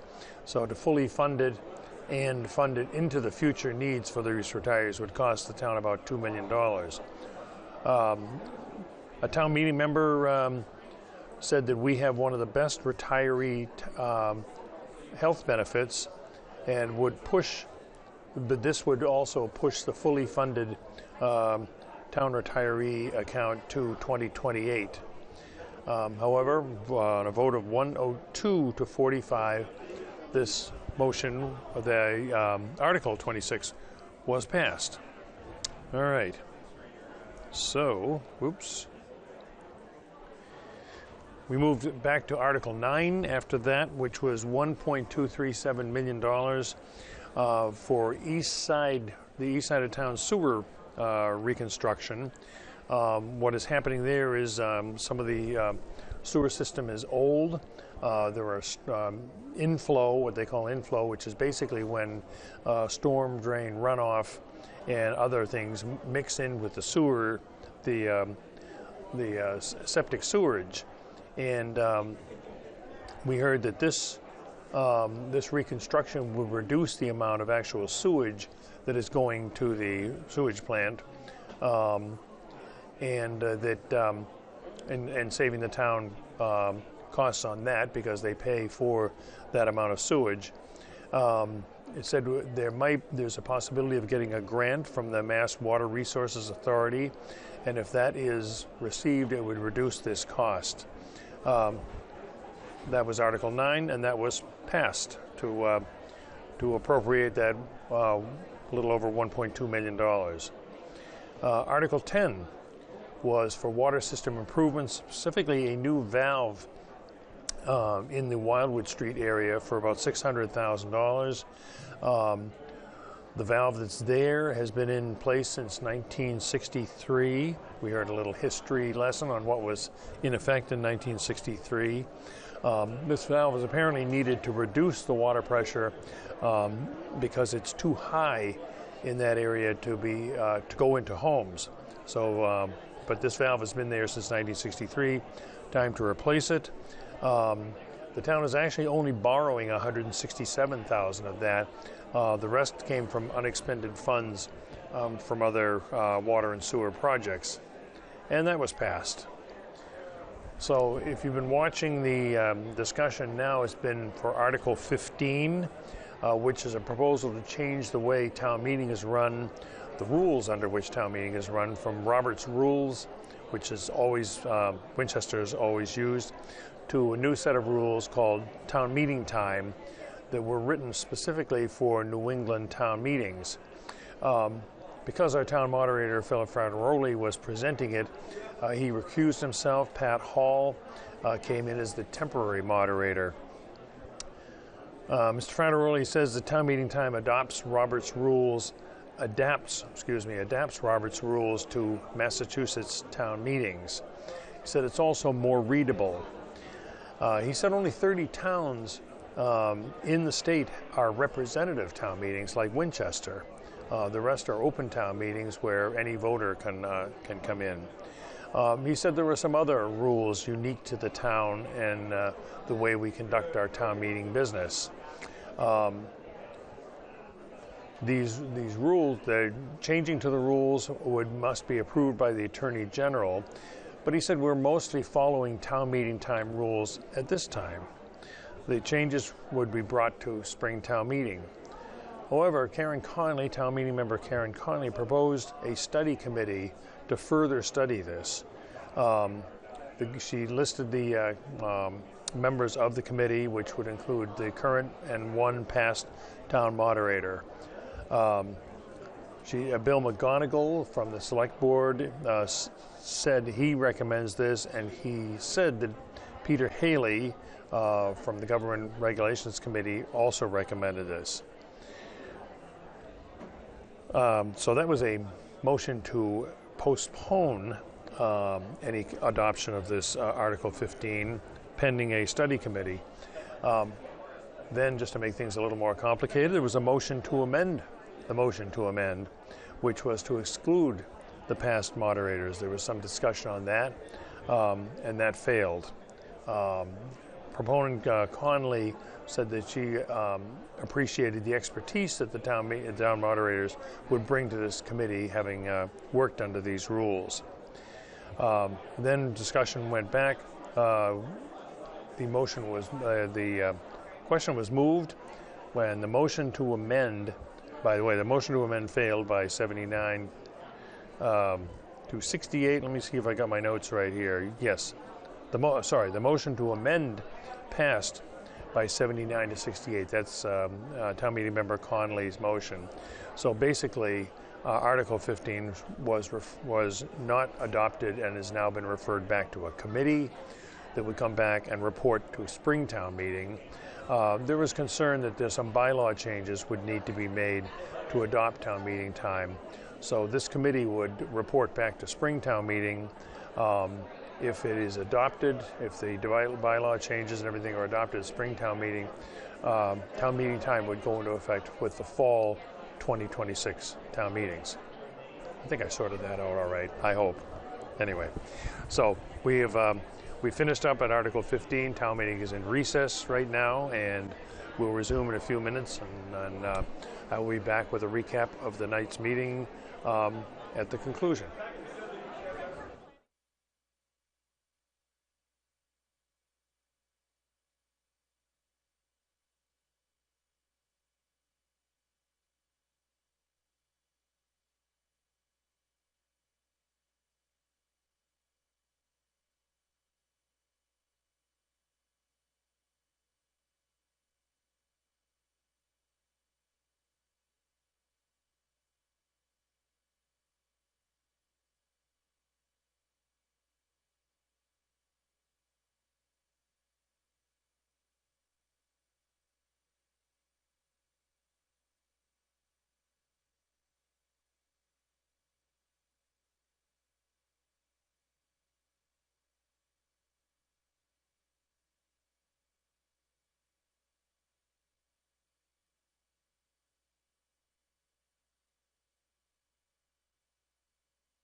The members will take their seats, please.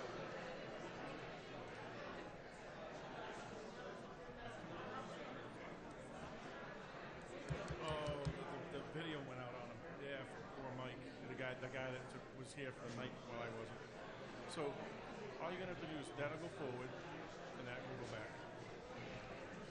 We are on to Article 16. Yeah, well, you can just point your. It's up at the moment because it's still live. So watch. I don't know if this will fall down. I don't go too far.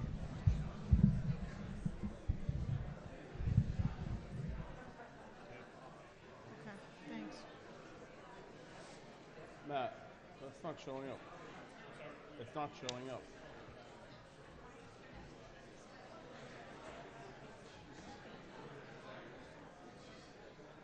Does yours go back up? There's mine, but then when I switch it, Oh, for God's sakes.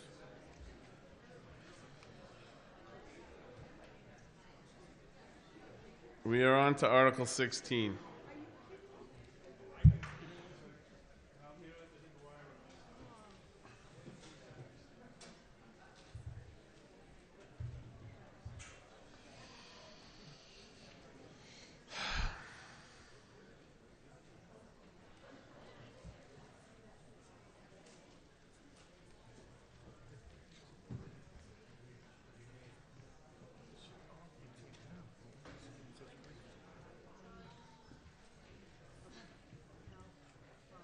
See, here's mine.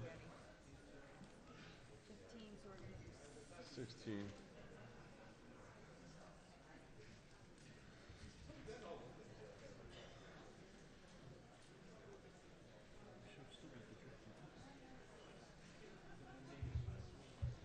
Do you need the slides?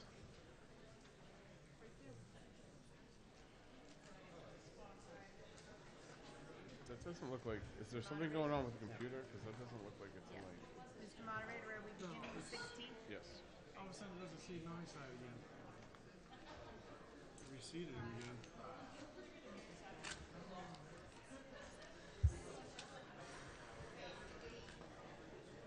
Do you want to tell them again? So we're just trying to get the projector screen to start working again.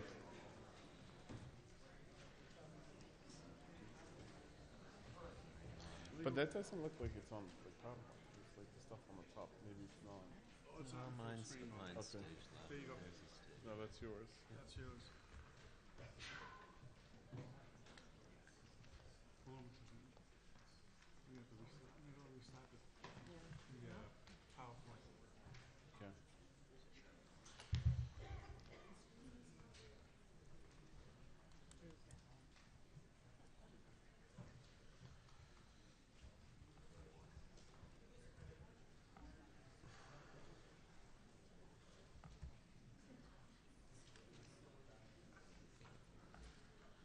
Gotta restart the PowerPoint to see if it would help. It's cable. I did This one. Still not getting out there. Let's try this.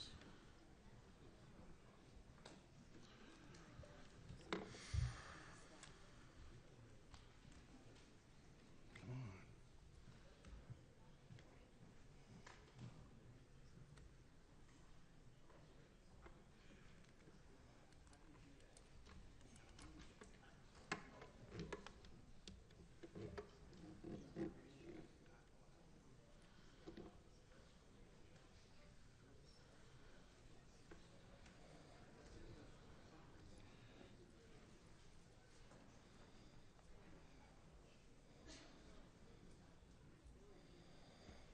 I don't know what it's doing.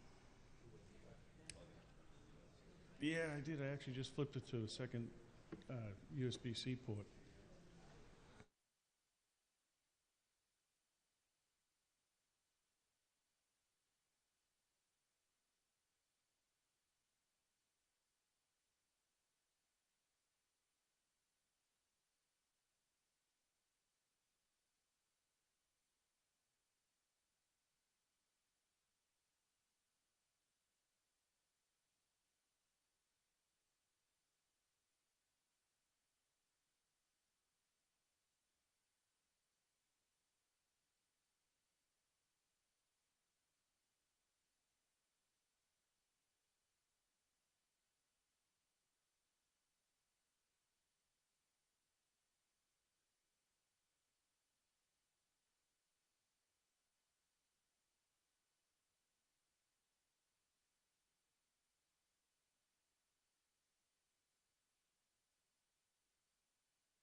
And I am going to speak about Chapter 1. In your motion books, look for page 21. There's actually 2 copies of Chapter 1 printed. We're going to go to the one on page 21. So, Chapter 1 is on general provisions. It's an introduction to the bylaws, primarily identifying and defining common terms and other policies implemented across the bylaws. The chapter has been expanded from 4 to 7 sections. The original sections are short title, amendments, definition of terms, and the town seal. Edits have primarily been made to definitions, and 3 new sections have been added.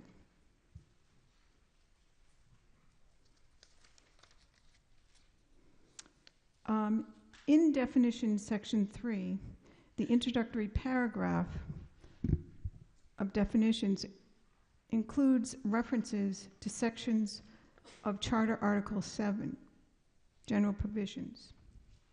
These charter sections have been incorporated into our bylaws, and they're reachable via hyperlinks. However, one statement was added clarifying that if the charter provides or suggests a different meaning, the charter shall supersede and control.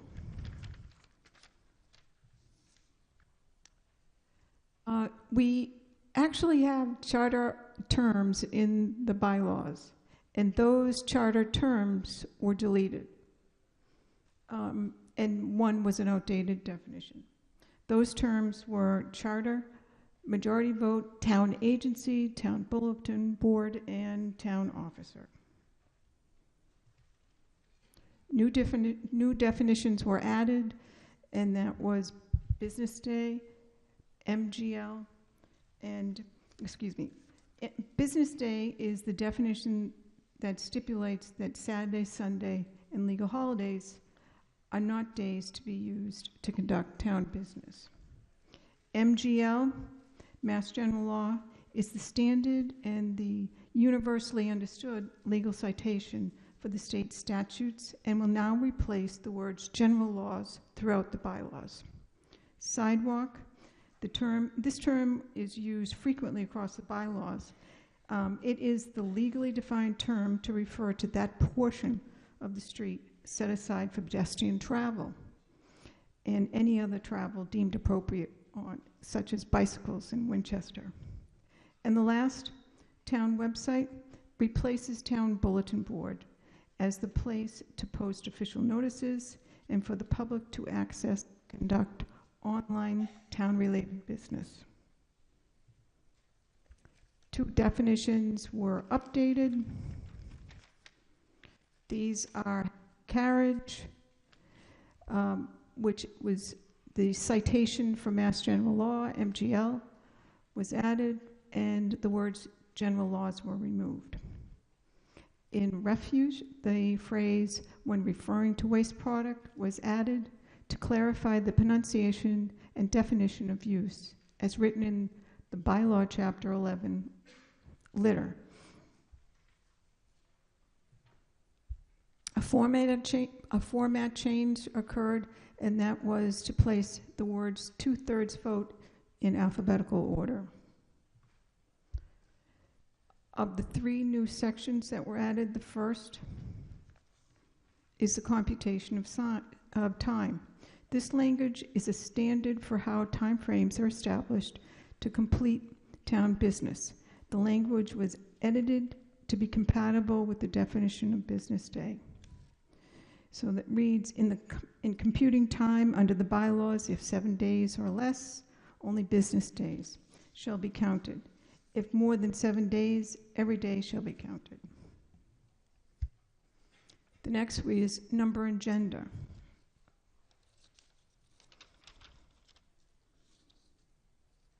This addresses the change to a gender-neutral text comprised of nouns based on office title or role. The words importing, the singular number, and may extend and be applied to several persons or things, and words importing the plural may include the singular. Words importing gender will be replaced by gender-neutral representations of pertinent office, title, or role, such as selectman will be replaced by select board member. And the last is the addition of non-substantive alphanumeric language. This language gives the town clerk, who is in charge of maintaining the bylaws, the authority to make non-substantive changes as needed. These changes include sequential numbering and lettering, correcting grammar, spelling, formatting, updating references such as agencies or name, as well as other minor edits. So with the concurrence of the Committee on Government Regulations, the town clerk shall be authorized to make non-substantive alphanumeric changes to the component provisions of these bylaws, provided, however, that a footnote or other convention shall identify such change. And that's it. Any questions? You're not taking questions yet. Oh, okay. Can we get the suggestion, the recommendation of the select board, please? Let me step out of the way.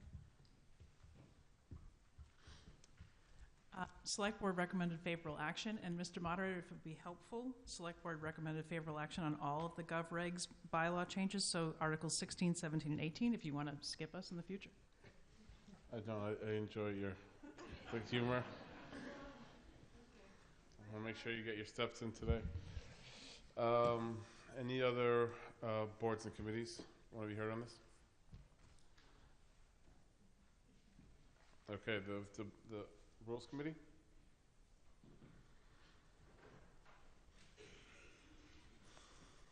On behalf of the Rules Committee, Brian McCarthy. Thank you, Mr. Moderator. The Rules Committee also unanimously supports these changes. Thank you. Now we'll open the floor for any questions from town meeting members.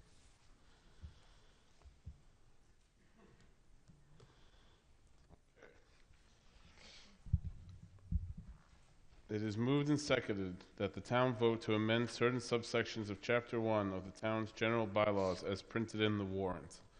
All those in favor, say aye. Aye. Any opposed? The ayes have it unanimously. Thank you. Do you want to just try that one more time? Thank you, Mary. Thank you for your patience. Okay. All right, so we got to load Meredith up here too? Yeah, unless they want to try one more time. Well, I just pushed the button, so that would have switched over if it was working. I don't know if I'm connected anymore. You're independent of that switch right now. Okay. He's getting you directly into the silver line. Whatever you think's going to work. I think time is of the essence. We should bring Ms. Blackwell up. Yep. And let's just get to Article 17 on the memory stick. And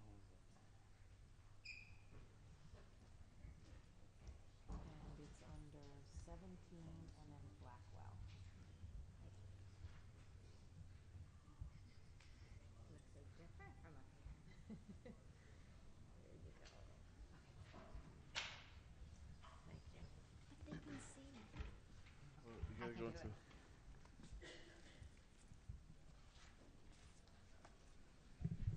Good evening, town meeting members. I'm Megan Blackwell, speak to you on Article 17 on behalf of the Committee on Government and Regulations, or COGR. Honestly, seeing the presentations on Monday, I was a little jealous of the minions and the iceberg. So I'm like, well, what can I put on the slide?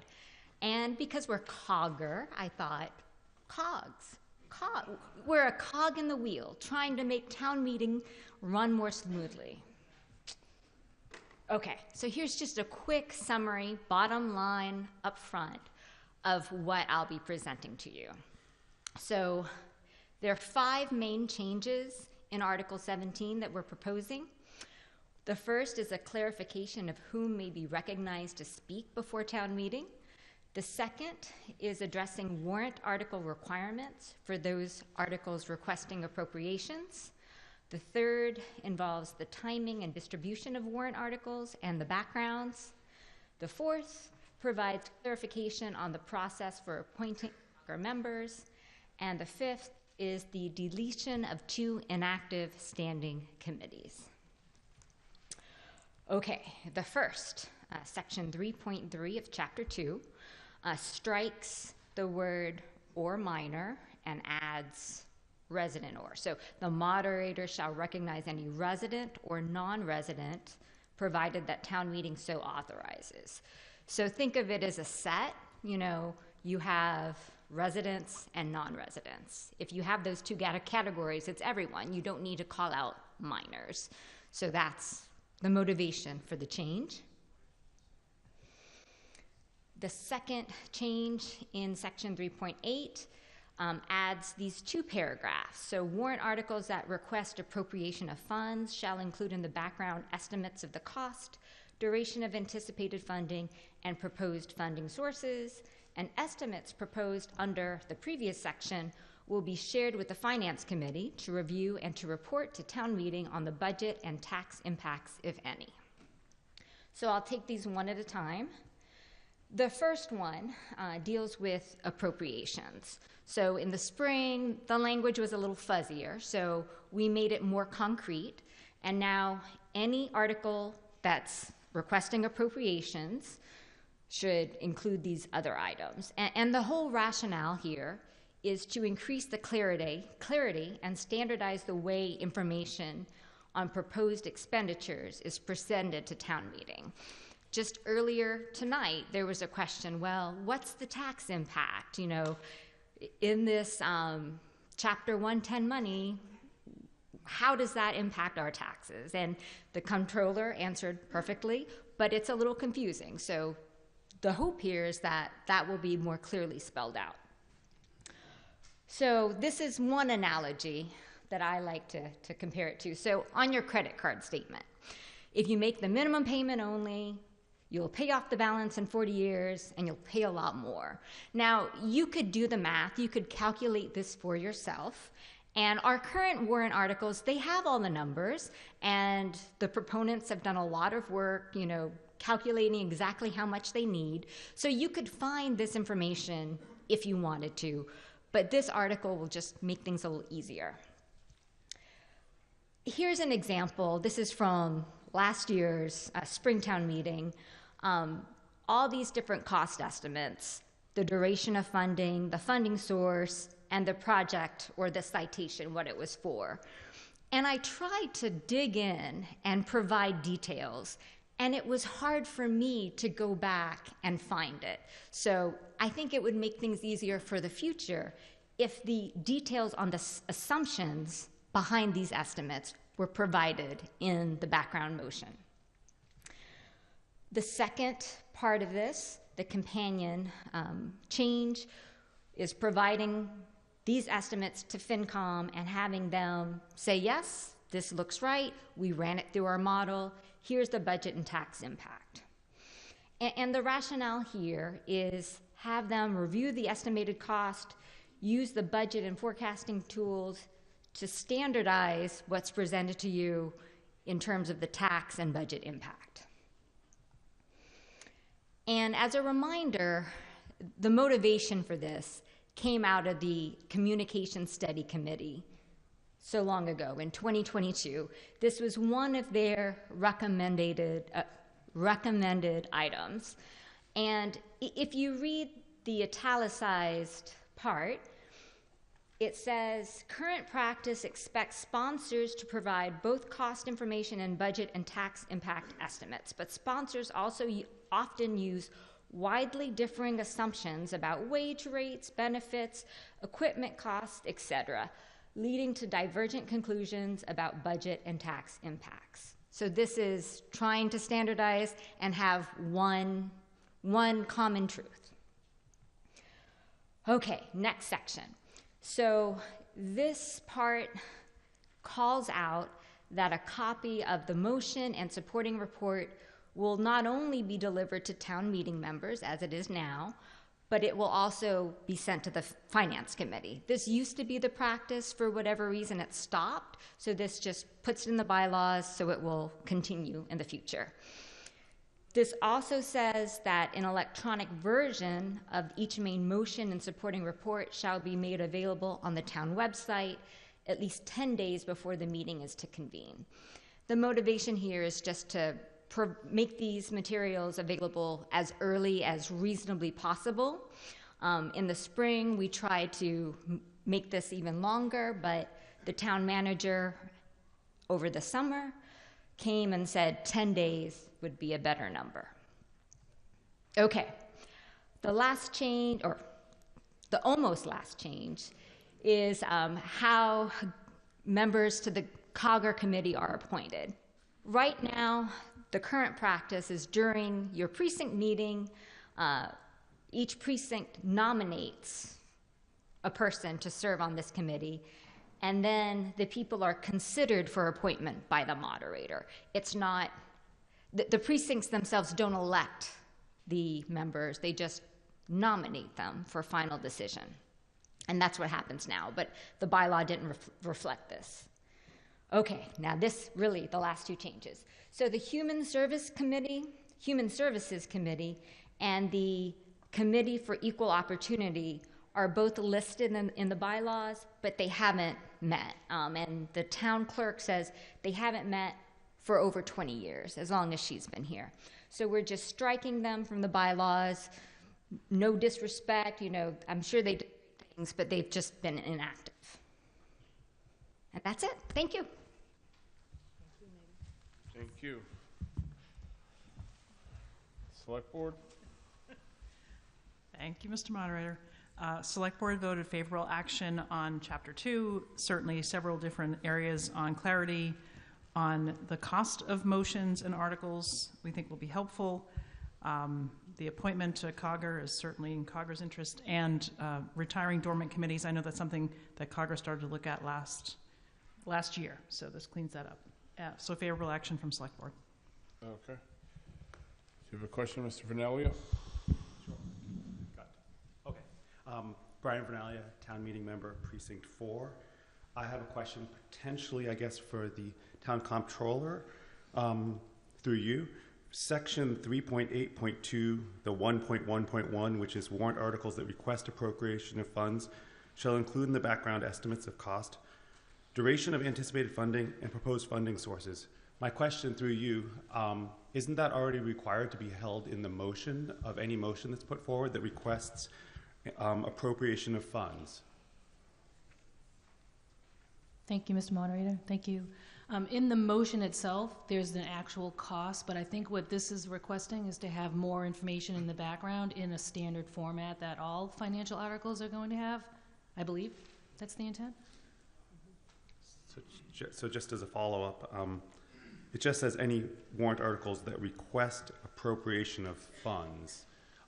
So I'm just confused because it feels like if you're requesting appropriation of funds, you have to have in the motion language how much you're requesting and where it's coming from.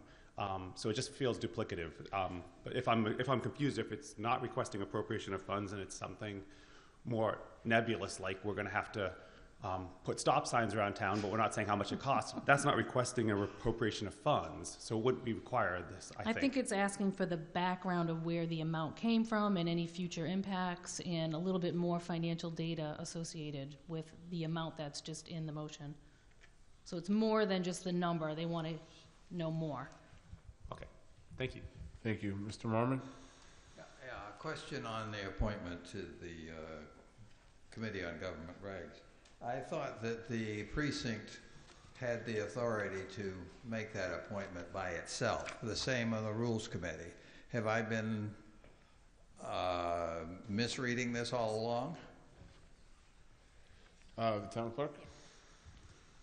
It is that the committee precinct meetings will appoint that person, but when it comes to the finality of it, the moderator has that approval. So I type up that list, give it to him or her, and they bless it, basically. Is that also true for the Rules Committee? It is not.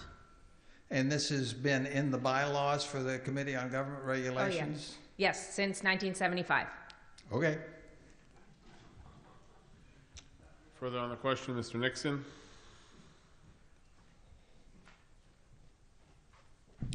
Thank you, Mr. Moderator. So I'm struggling under 1.1.1. Warrant articles that request appropriation of funds shall include in the background estimates of the cost. The cost of an article is the funding that the motion language seeks.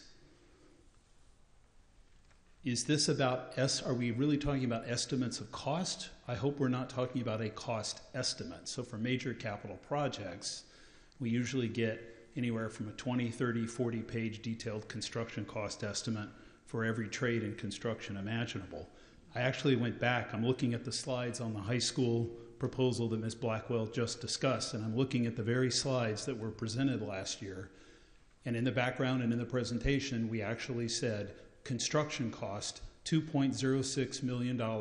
That's the estimate. And then we walked town meeting through how we got to a project cost of $2.43 million, including escalation to spring of '24. So can I get just some clarity on what kind of detail we're looking for here?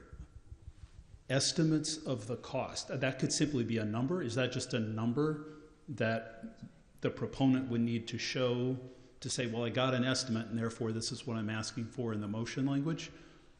I need a little help just to understand what this means and how burdensome that language might be. Because clearly any proponent who's coming for money has some basis for doing so, and they'd be prepared to speak to it in the presentation, if not include it in the background. Mrs. Blackwell?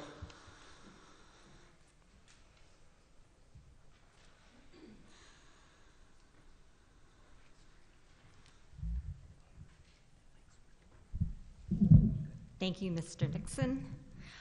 Good question. So cost is intentionally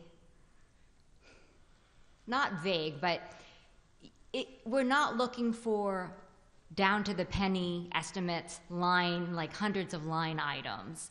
It's just summarizing the work that you've done to put together that estimate. But for example, the numbers you read for the high school gym, you had it in your slide, but that level of detail was not in the background. Because I know this, I went back and looked. So personnel, materials. So I'm not going to dictate what has to be in that cost because that's given to the finance committee. And so they will maybe provide a template or take what you give them and say, yeah, okay, that looks reasonable. So it's providing more information, and as the comptroller said, in a standardized form that will be in the motion and backgrounds. Thank you. Any questions? Oh, sorry, Mrs. Van Aken. Candace Van Aken, Precinct 4. A question about one of the committees that was being eliminated, the Committee for Equal Opportunity. At the beginning of the meeting, there was the talk about the Human Rights Commission. Is it the intent that the Human Rights Commission would offer the protections and oversight that was intended in the Committee for Equal Opportunity? Mrs. Brady from the Select Board, who gave that presentation. The intent of the Human Rights Committee, as currently thought through, is that it would probably be expansive to what was in the Equal Opportunity Commission, which is 40 years old. So just to be able to expand upon what was in that and broaden it. So it would not be sort of minor revisions to that, but a somewhat different sort of somewhat different outcome with possibly a similar alignment. I don't know if that clarified, because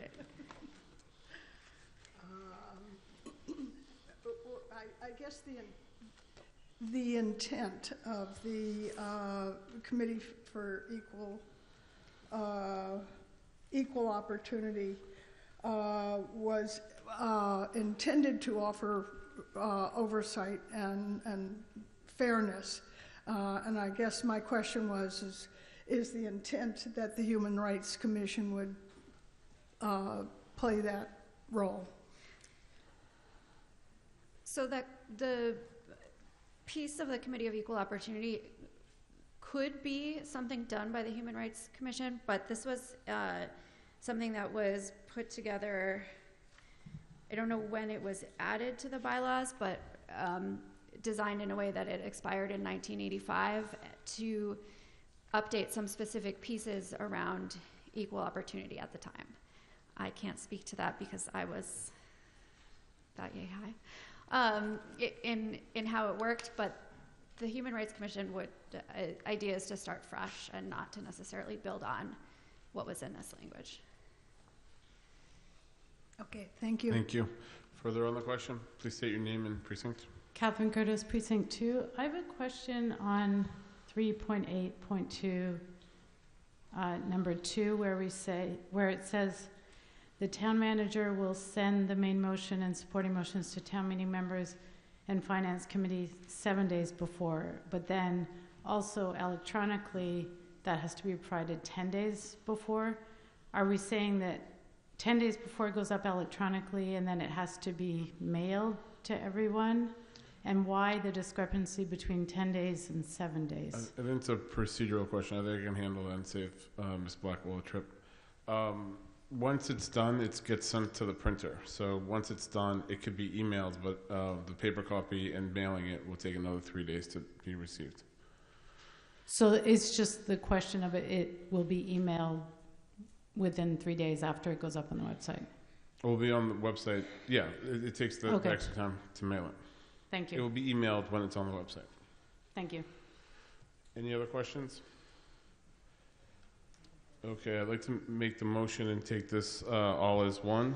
It is moved and seconded that the town vote to amend certain subsections of Chapter 2 of the town's general bylaws as printed in the warrant. All those in favor? Aye. Any opposed? No. The motion carries. So it is almost 10 o'clock. I think we can get a couple more articles done so that we'll be in position to finish on Monday. That brings us to Article 18, which is the final article brought by the Decennial Review Committee and relates to changes to Chapter 11, Winchester's Code of Bylaws. On behalf of the committee, Karen Conley. Thank you.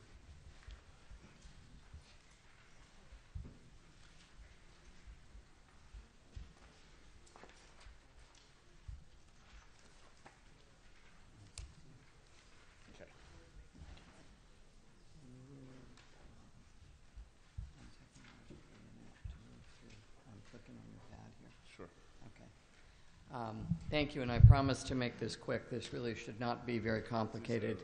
Oh, I love arrows. So Article 18 is talking about striking the entirety of Chapter 11 and replacing it with proposed new language. The background of this is we sent the revision last year to town meeting, and some folks found it confusing. So our hope was, in doing it this way, it would be a little clearer. I'd first want to remind everybody that this was done in conjunction with the Board of Health, to which I have endless gratitude because they worked a long time on this, to Jen Murphy, and also Select Board member Bill McGonigal. The Board of Health is co-sponsoring this article. No substantive changes are being proposed. The chapter was rewritten completely to simply avoid the numerous strikeouts, which we think made it confusing and hard to understand in the past. We have updated some definitions, and we've made it more user-friendly. The essence of this bylaw, however, remains littering. Don't do it. What your parents said, put it in the trash. And that truly is what the whole bylaw comes down to. But here are some things that we did change that I thought were worth highlighting. So in Chapter 11, Section 1, in definitions, we updated the definition of aircraft to include language that would cover manned or unmanned aircraft, such as a drone. We rewrote the definition of litter to include garbage, refuse, and rubbish, defining each term. We updated the definition of park by removing the word park from definition. Where it says part, that is a typo. We rewrote the definition of public place to clearly identify that it means property owned or operated by the town. And we added a new definition of receptacles, which includes definitions for private and public receptacles. Chapter 2, section in litter in public places.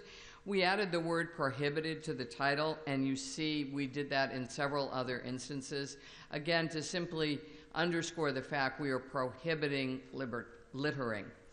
Chapter 11, we added to section 4 the words blow as with a leaf blower.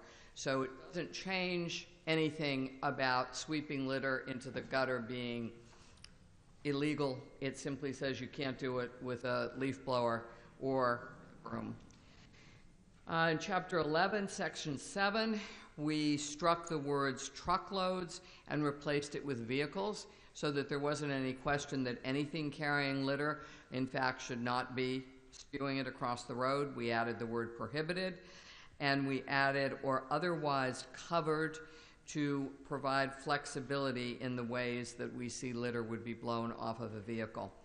In Chapter 11, we added a phrase at the request of the Board of Health, the designated agent, to allow the Board of Health flexibility in disposing of litter deemed dangerous to public health. And that's all we did. Fortunately, tonight with me, I know we have Jen Murphy. If you have any questions, I'm happy, Mr. Moderator, if you have any questions for me or anything else with this. Okay. The Select Board's recommendation. Mrs. Pryor. It's not a long walk. I mean, This just feels like a battle right now. So I'll just say Select Board's favorable action on this article, and I'm just going to lament my jealousy that Don't Mess with Texas actually started as an anti-litter campaign. Sadly, we don't have anything that rhymes well with Winchester and goes with litter. So, but favorable action on this article. thank you. As you mentioned, the Board of Health is co-sponsoring. Anybody want to speak on that? No? Okay. Are any town meeting members wanting to be heard on this question? So I'll read the motion. It is moved and seconded that the town vote to amend Chapter 11 of the town's general bylaws as set forth in the warrant. All those in favor? Aye. Any opposed? The motion carries unanimously. Thank you. That completes the work of the Decennial Review Committee. Please join me in a round of applause for their yeoman's work.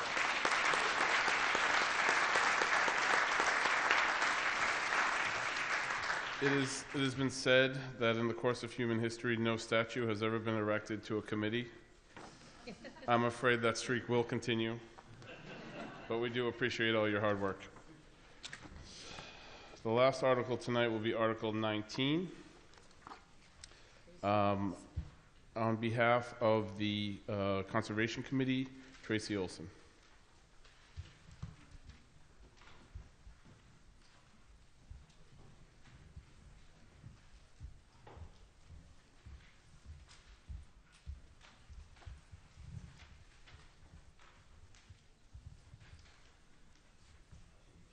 I'm Tracy Olson. I'm chair of the Conservation Commission. As most of you probably know, the Conservation Commission has responsibility for the promotion and preservation of the natural resources of Winchester. To accomplish this, the Commission oversees the implementation of the Conservation Commission Act, the Wetlands Protection Act, and the Winchester Wetlands Bylaw, Chapter 13. The Conservation Commission is proposing changes to the Wetlands Bylaw to improve processes and to provide additional protections due to the impacts of climate change. There are 3 categories of changes proposed to the bylaw. The first category are changes that were previously recommended at Springtown meeting by the Committee on Government Regulations that were not considered for lack of time. These are correcting typos and including electronic communication in the Commission's processes. The second category is removal of the fee table from the bylaw and designating it as a regulation. By state law, permit fees collected under the Winchester Wetland bylaw must be deposited into the town's general fund and are not designated for any conservation-related activity. Removing these fees from the bylaw and handling them as a regulation to the bylaw will give the town more flexibility to adjust the fees as circumstances and economics dictate. The third category is the addition of climate resilience as a function of wetlands that should be protected. Wetlands and their adjoining areas play a key role in protecting Winchester from extremes of weather. Projects proposed in such areas, like this wetland shown here, are under the jurisdiction of the Commission. Our wetland resources are critical to build resistance and adaptation to the impacts of climate change due to their ability to provide for flood control, storm damage prevention, localized cooling, and other functions that benefit both residents and the environment. The Conservation Commission proposes language in the bylaw to allow the review of projects for their impact on the ability of wetlands to mitigate or provide resilience to the impacts of climate change. The Conservation Commission can then work with the applicants to preserve this critical wetland benefit. The current bylaw provides some climate adaptation and resilience benefits to humans and nature, such as control of flooding and erosion. However, there are specific wetlands functions important to mitigating the impacts from or adaptation to climate change that are not explicitly covered, including providing carbon sequestration, localized cooling, and protection of biodiversity. Adding these considerations to CONCOM's review of applications will help Winchester preserve our wetlands and their benefits for residents in the face of the changing climate. So how will this work? If adopted, climate change impacts will be one of the 11 criteria reviewed under the bylaw for projects proposed in or near wetlands resources. There are currently 10 criteria. We don't anticipate that complying with this additional criterion will contribute significantly to project costs, but can produce significant benefits for residents and the environment. We are not alone in this. Changes to local wetlands bylaws to protect from the impacts of climate change are recommended by the Massachusetts Association of Conservation Commissions, the Metropolitan Area Planning Council, and are consistent with new regulations being developed by the Massachusetts Department of Environmental Protection. In addition, these changes are consistent with the work of other committees in Winchester. For example, the very first sentence in Winchester's heat response strategy, adopted in March of 2022, says, quote, "Heat is a growing problem in Winchester." Planting trees to help mitigate the urban heat island effect is a goal of Winchester's Master Plan 2030. And the Permanent Street Tree Committee's recent canopy assessment shows that we are losing canopy broadly across the town in the last 10 years. The Conservation Commission would like to contribute to the climate resilience effort in town with this bylaw change. Winchester is proud to be a climate leader community, and we feel that this is part of what climate leadership looks like. So I ask you to support the proposed changes to the wetlands bylaw. Thank you. Thank you. Got the recommendation from the Select Board. So Select Board, Ms. Olson was gracious enough to meet with us on Monday. Select Board did not recommend any position on this particular bylaw. We felt that we lacked some information.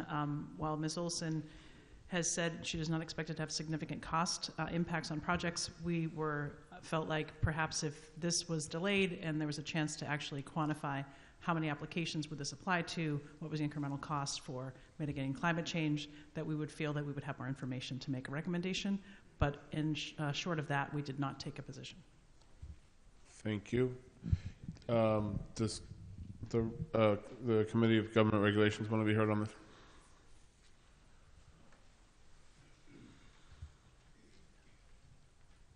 Thank you, Mr. Moderator.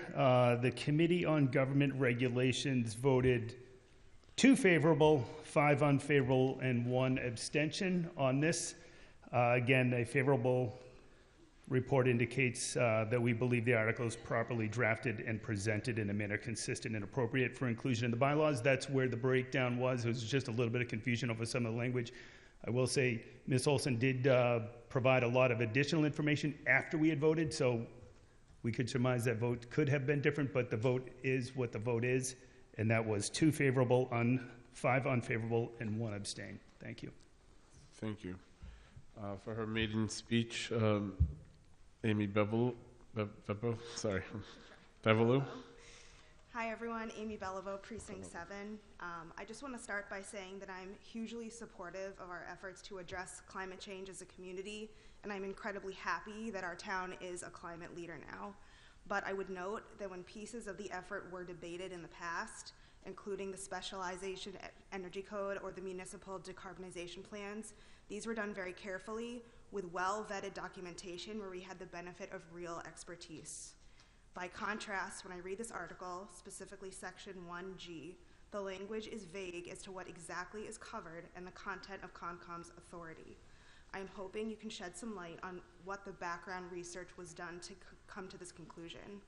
Specifically, I understand that fewer than 10 other cities and communities have done this. Some of them are large cities such as Boston.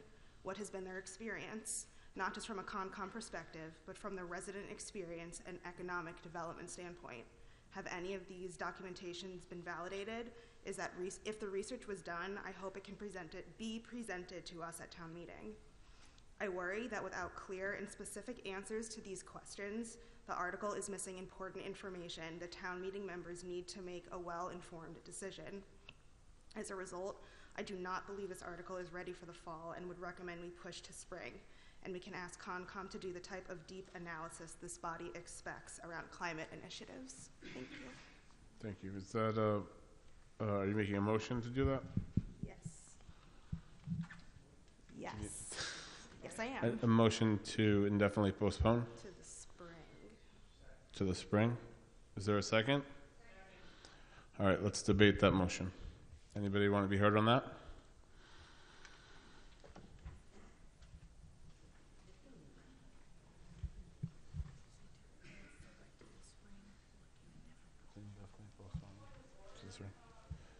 Yes?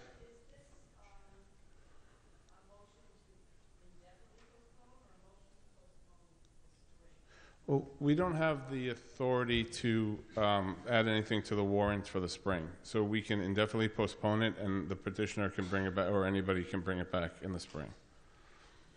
Does that answer your question? Does anybody want to be heard on this question? Mr. Simpson?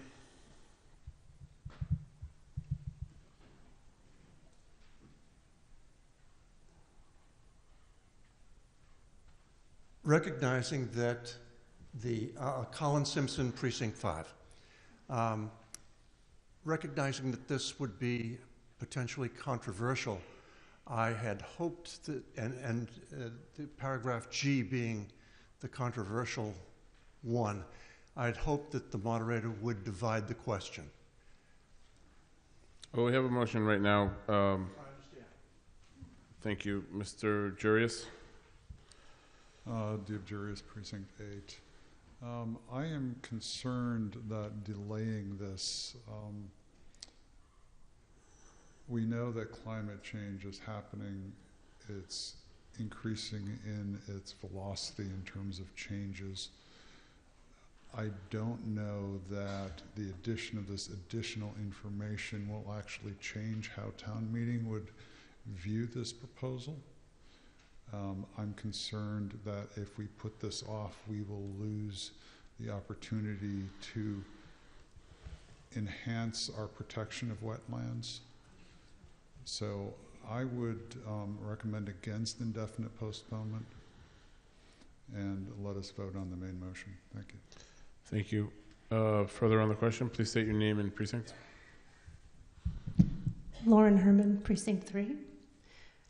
My concern is we need to further define this because when we're looking at recreational areas, we can easily provide too much power to prevent a balance between conservation and recreation use. Thank you. Thank you. Further on the question, Mr. Wilson? I favor postponement. This is definitely going to add costs, and it's amorphous as to what standard is going to be used. And climate change is just something everybody, it's motherhood and apple pie.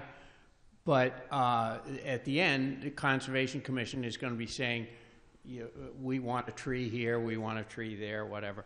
And we need to study this in more depth and not tonight. Thank you. The last person on this, this motion, Mrs. Blackwell.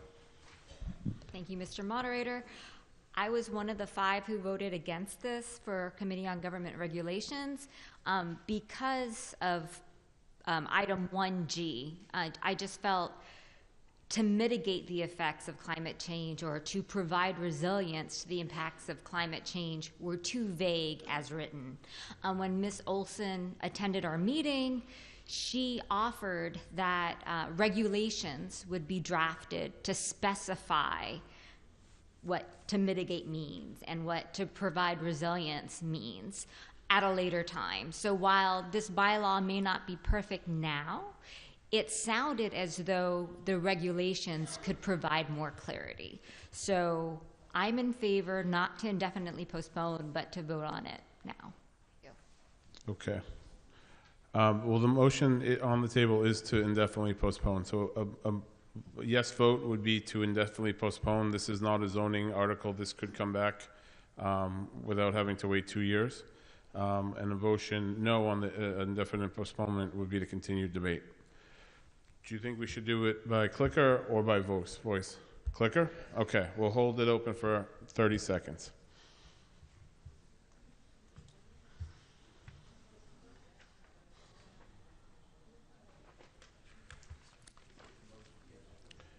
Yes, this is the motion to indefinitely postpone. A yes vote is to indefinitely postpone, a no vote is not to and to continue debate.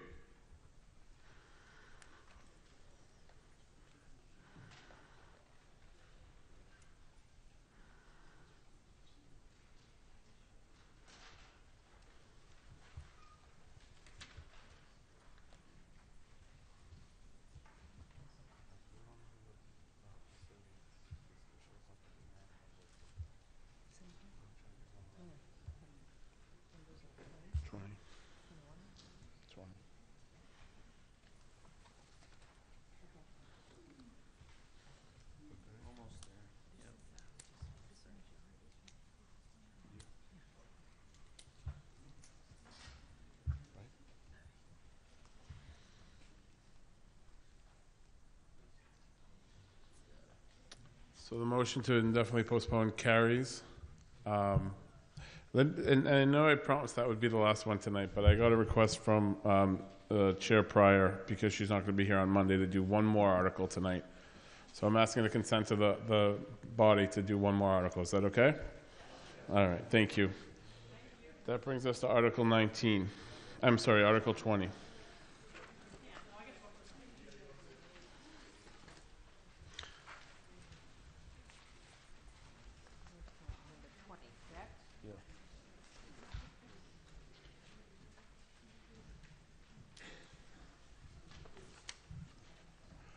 If you gave me technology that worked, you wouldn't have to walk this far.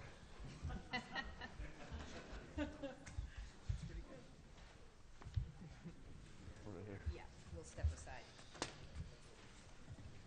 Okay. Is it showing? No? Oh my God.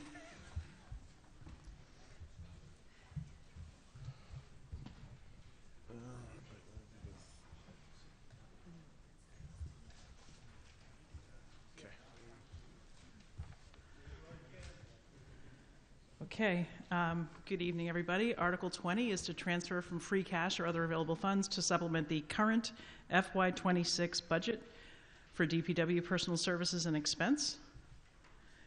In talking to the DPW director, they are requesting additional resources to allow for consistent, dedicated cleaning staff assigned to focus on high-use areas of the new Lynch Elementary School, such as stairwells and bathrooms, and the middle school auditorium, lower-level locker rooms, and stairwells. The McCall Middle School was expanded in 2019 with an extension of additional locker rooms. The new Lynch School went from a one-floor building, as you saw in the background, to a three-floor building with multiple stairwells and lots of use. So we are currently outsourcing some cleaning, and the DPW director asked for Select Board to sponsor this to actually supplement that budget for both contracted resources and a part-time employee. So The details: Lynch is 20,000 square feet larger than the building it replaced. The McCall School has some additional classroom wings, and that there's also after-hours cleaning, because there are after-hours programs that are happening at both the middle school and the new Lynch Elementary School. So where DPW's identified that need, we're asking town meeting to supplement the current year budget to support that additional contracted resource and employee resource. Thank you. Thank you. Can we get the recommendation from the Finance Committee? We voted favorable action, although we're not a great fan of using free cash for this, but a promise to make sure that this is in the budget in the spring.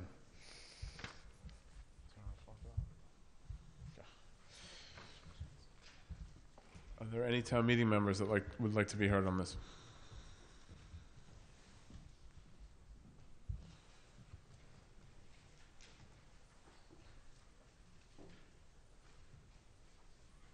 Please state your name and precinct. Mark Grisbeck, Precinct 2. I have a quick question. How many custodians do we have currently in Lynch and McCall? To put into perspective, like how much we're expending. I'm sorry, I didn't understand the question. Sorry, I was asking how many custodians do we currently have in Lynch and McCall? To put into perspective, how much of expansion it is. Okay. Is it, Ms. Pryor, can you handle that one? I can give you a range. There's 29 custodians across all of the school systems. I believe there's 4 currently at Lynch, and this resource will be split between the 2 buildings. There it is. You're going to make me count on our chart, Stacy. You're kidding. If you let me go count, I'll come back to you. It's 4 currently at Lynch, and this request was to split their time between Lynch and McCall, half their hours, 20 hours in each location. So that would be 4.5 to Lynch and an extra half an FTE at McCall. Thank you. Sure. I'm getting the sense that town meeting is ready for the question. It is moved and seconded that the town vote to transfer $51,000 from free cash to supplement the FY26 DPW budget, Department 4100, of which $34,000 is for personal services and $17,000 is for expenses. All those in favor? Aye. Any opposed? The motion carries unanimously. Good luck to the Winchester football team tonight. Does somebody want to give me a motion to adjourn? Second. See you on Monday. Thank you.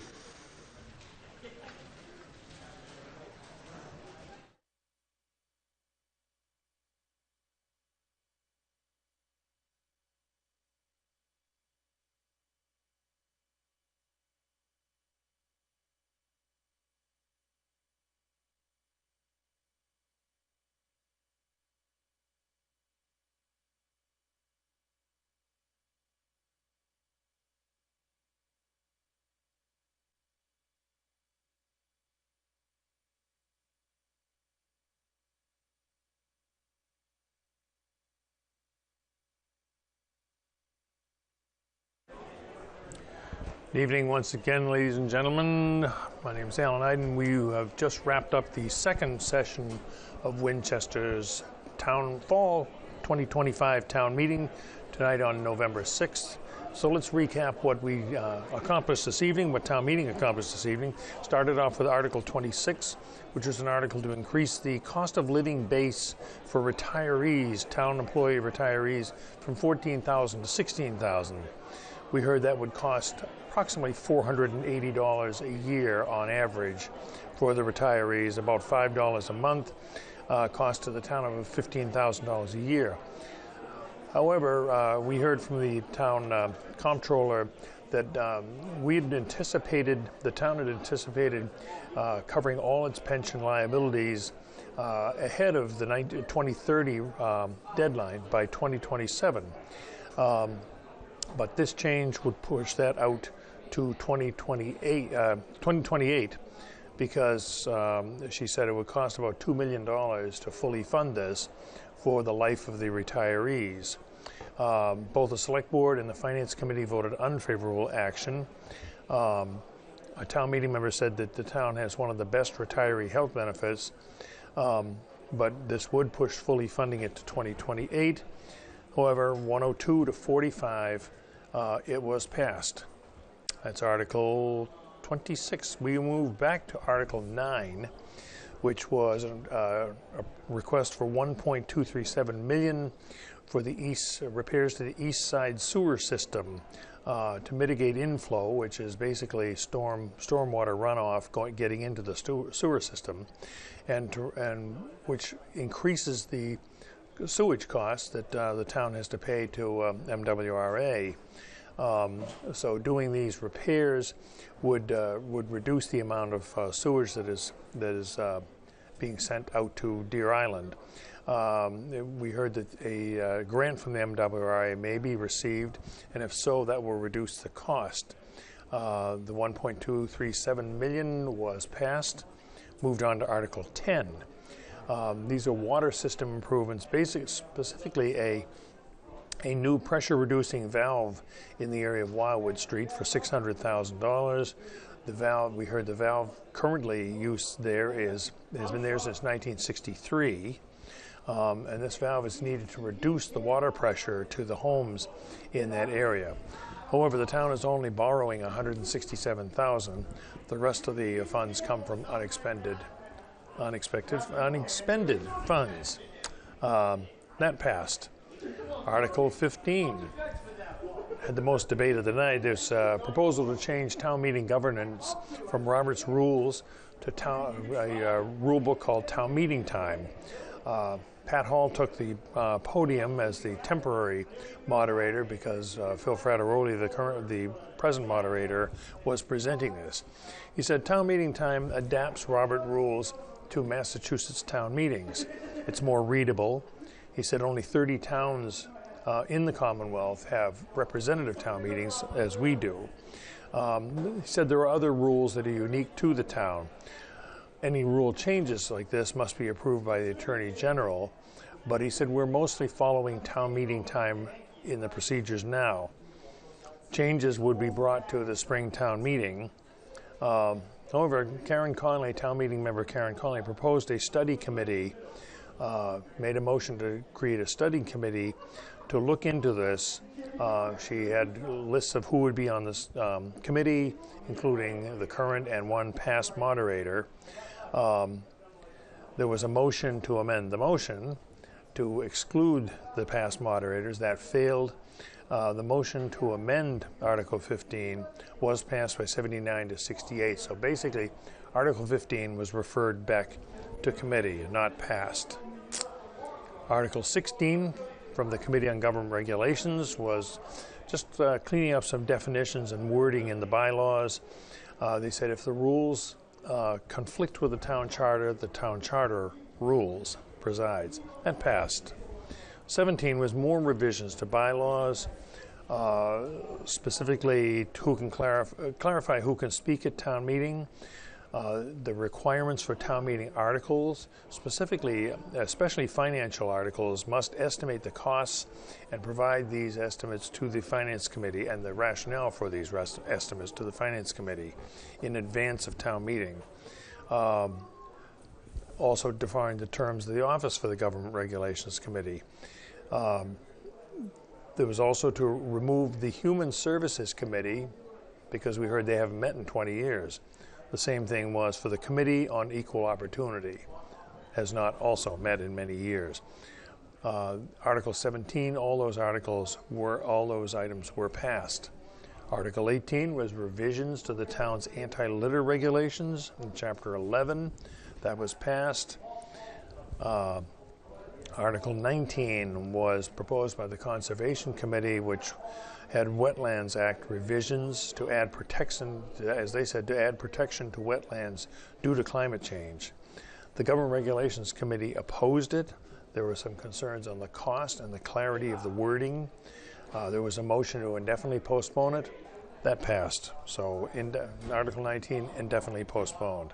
And the final article of the night was a budget article, request from the DPW to transfer $51,000 from the current, from free cash to the current DPW budget for this fiscal year. They said they were needed to meet the cleaning needs at the new, larger Lynch Elementary School and the enlargements to the McCall School. Basically, it was for one custodian to be split 20 hours a week at each of those schools to meet the increased cleaning needs of the schools. That was passed. So, town meeting adjourned for the night. There is anticipation that the fall town meeting will wrap up next Monday on the 10th, the day before Veterans Day. We will be back covering that, and I want to thank you for joining us tonight. Thank the WinCam crew here at the Winchester High School, and we will see you next Monday.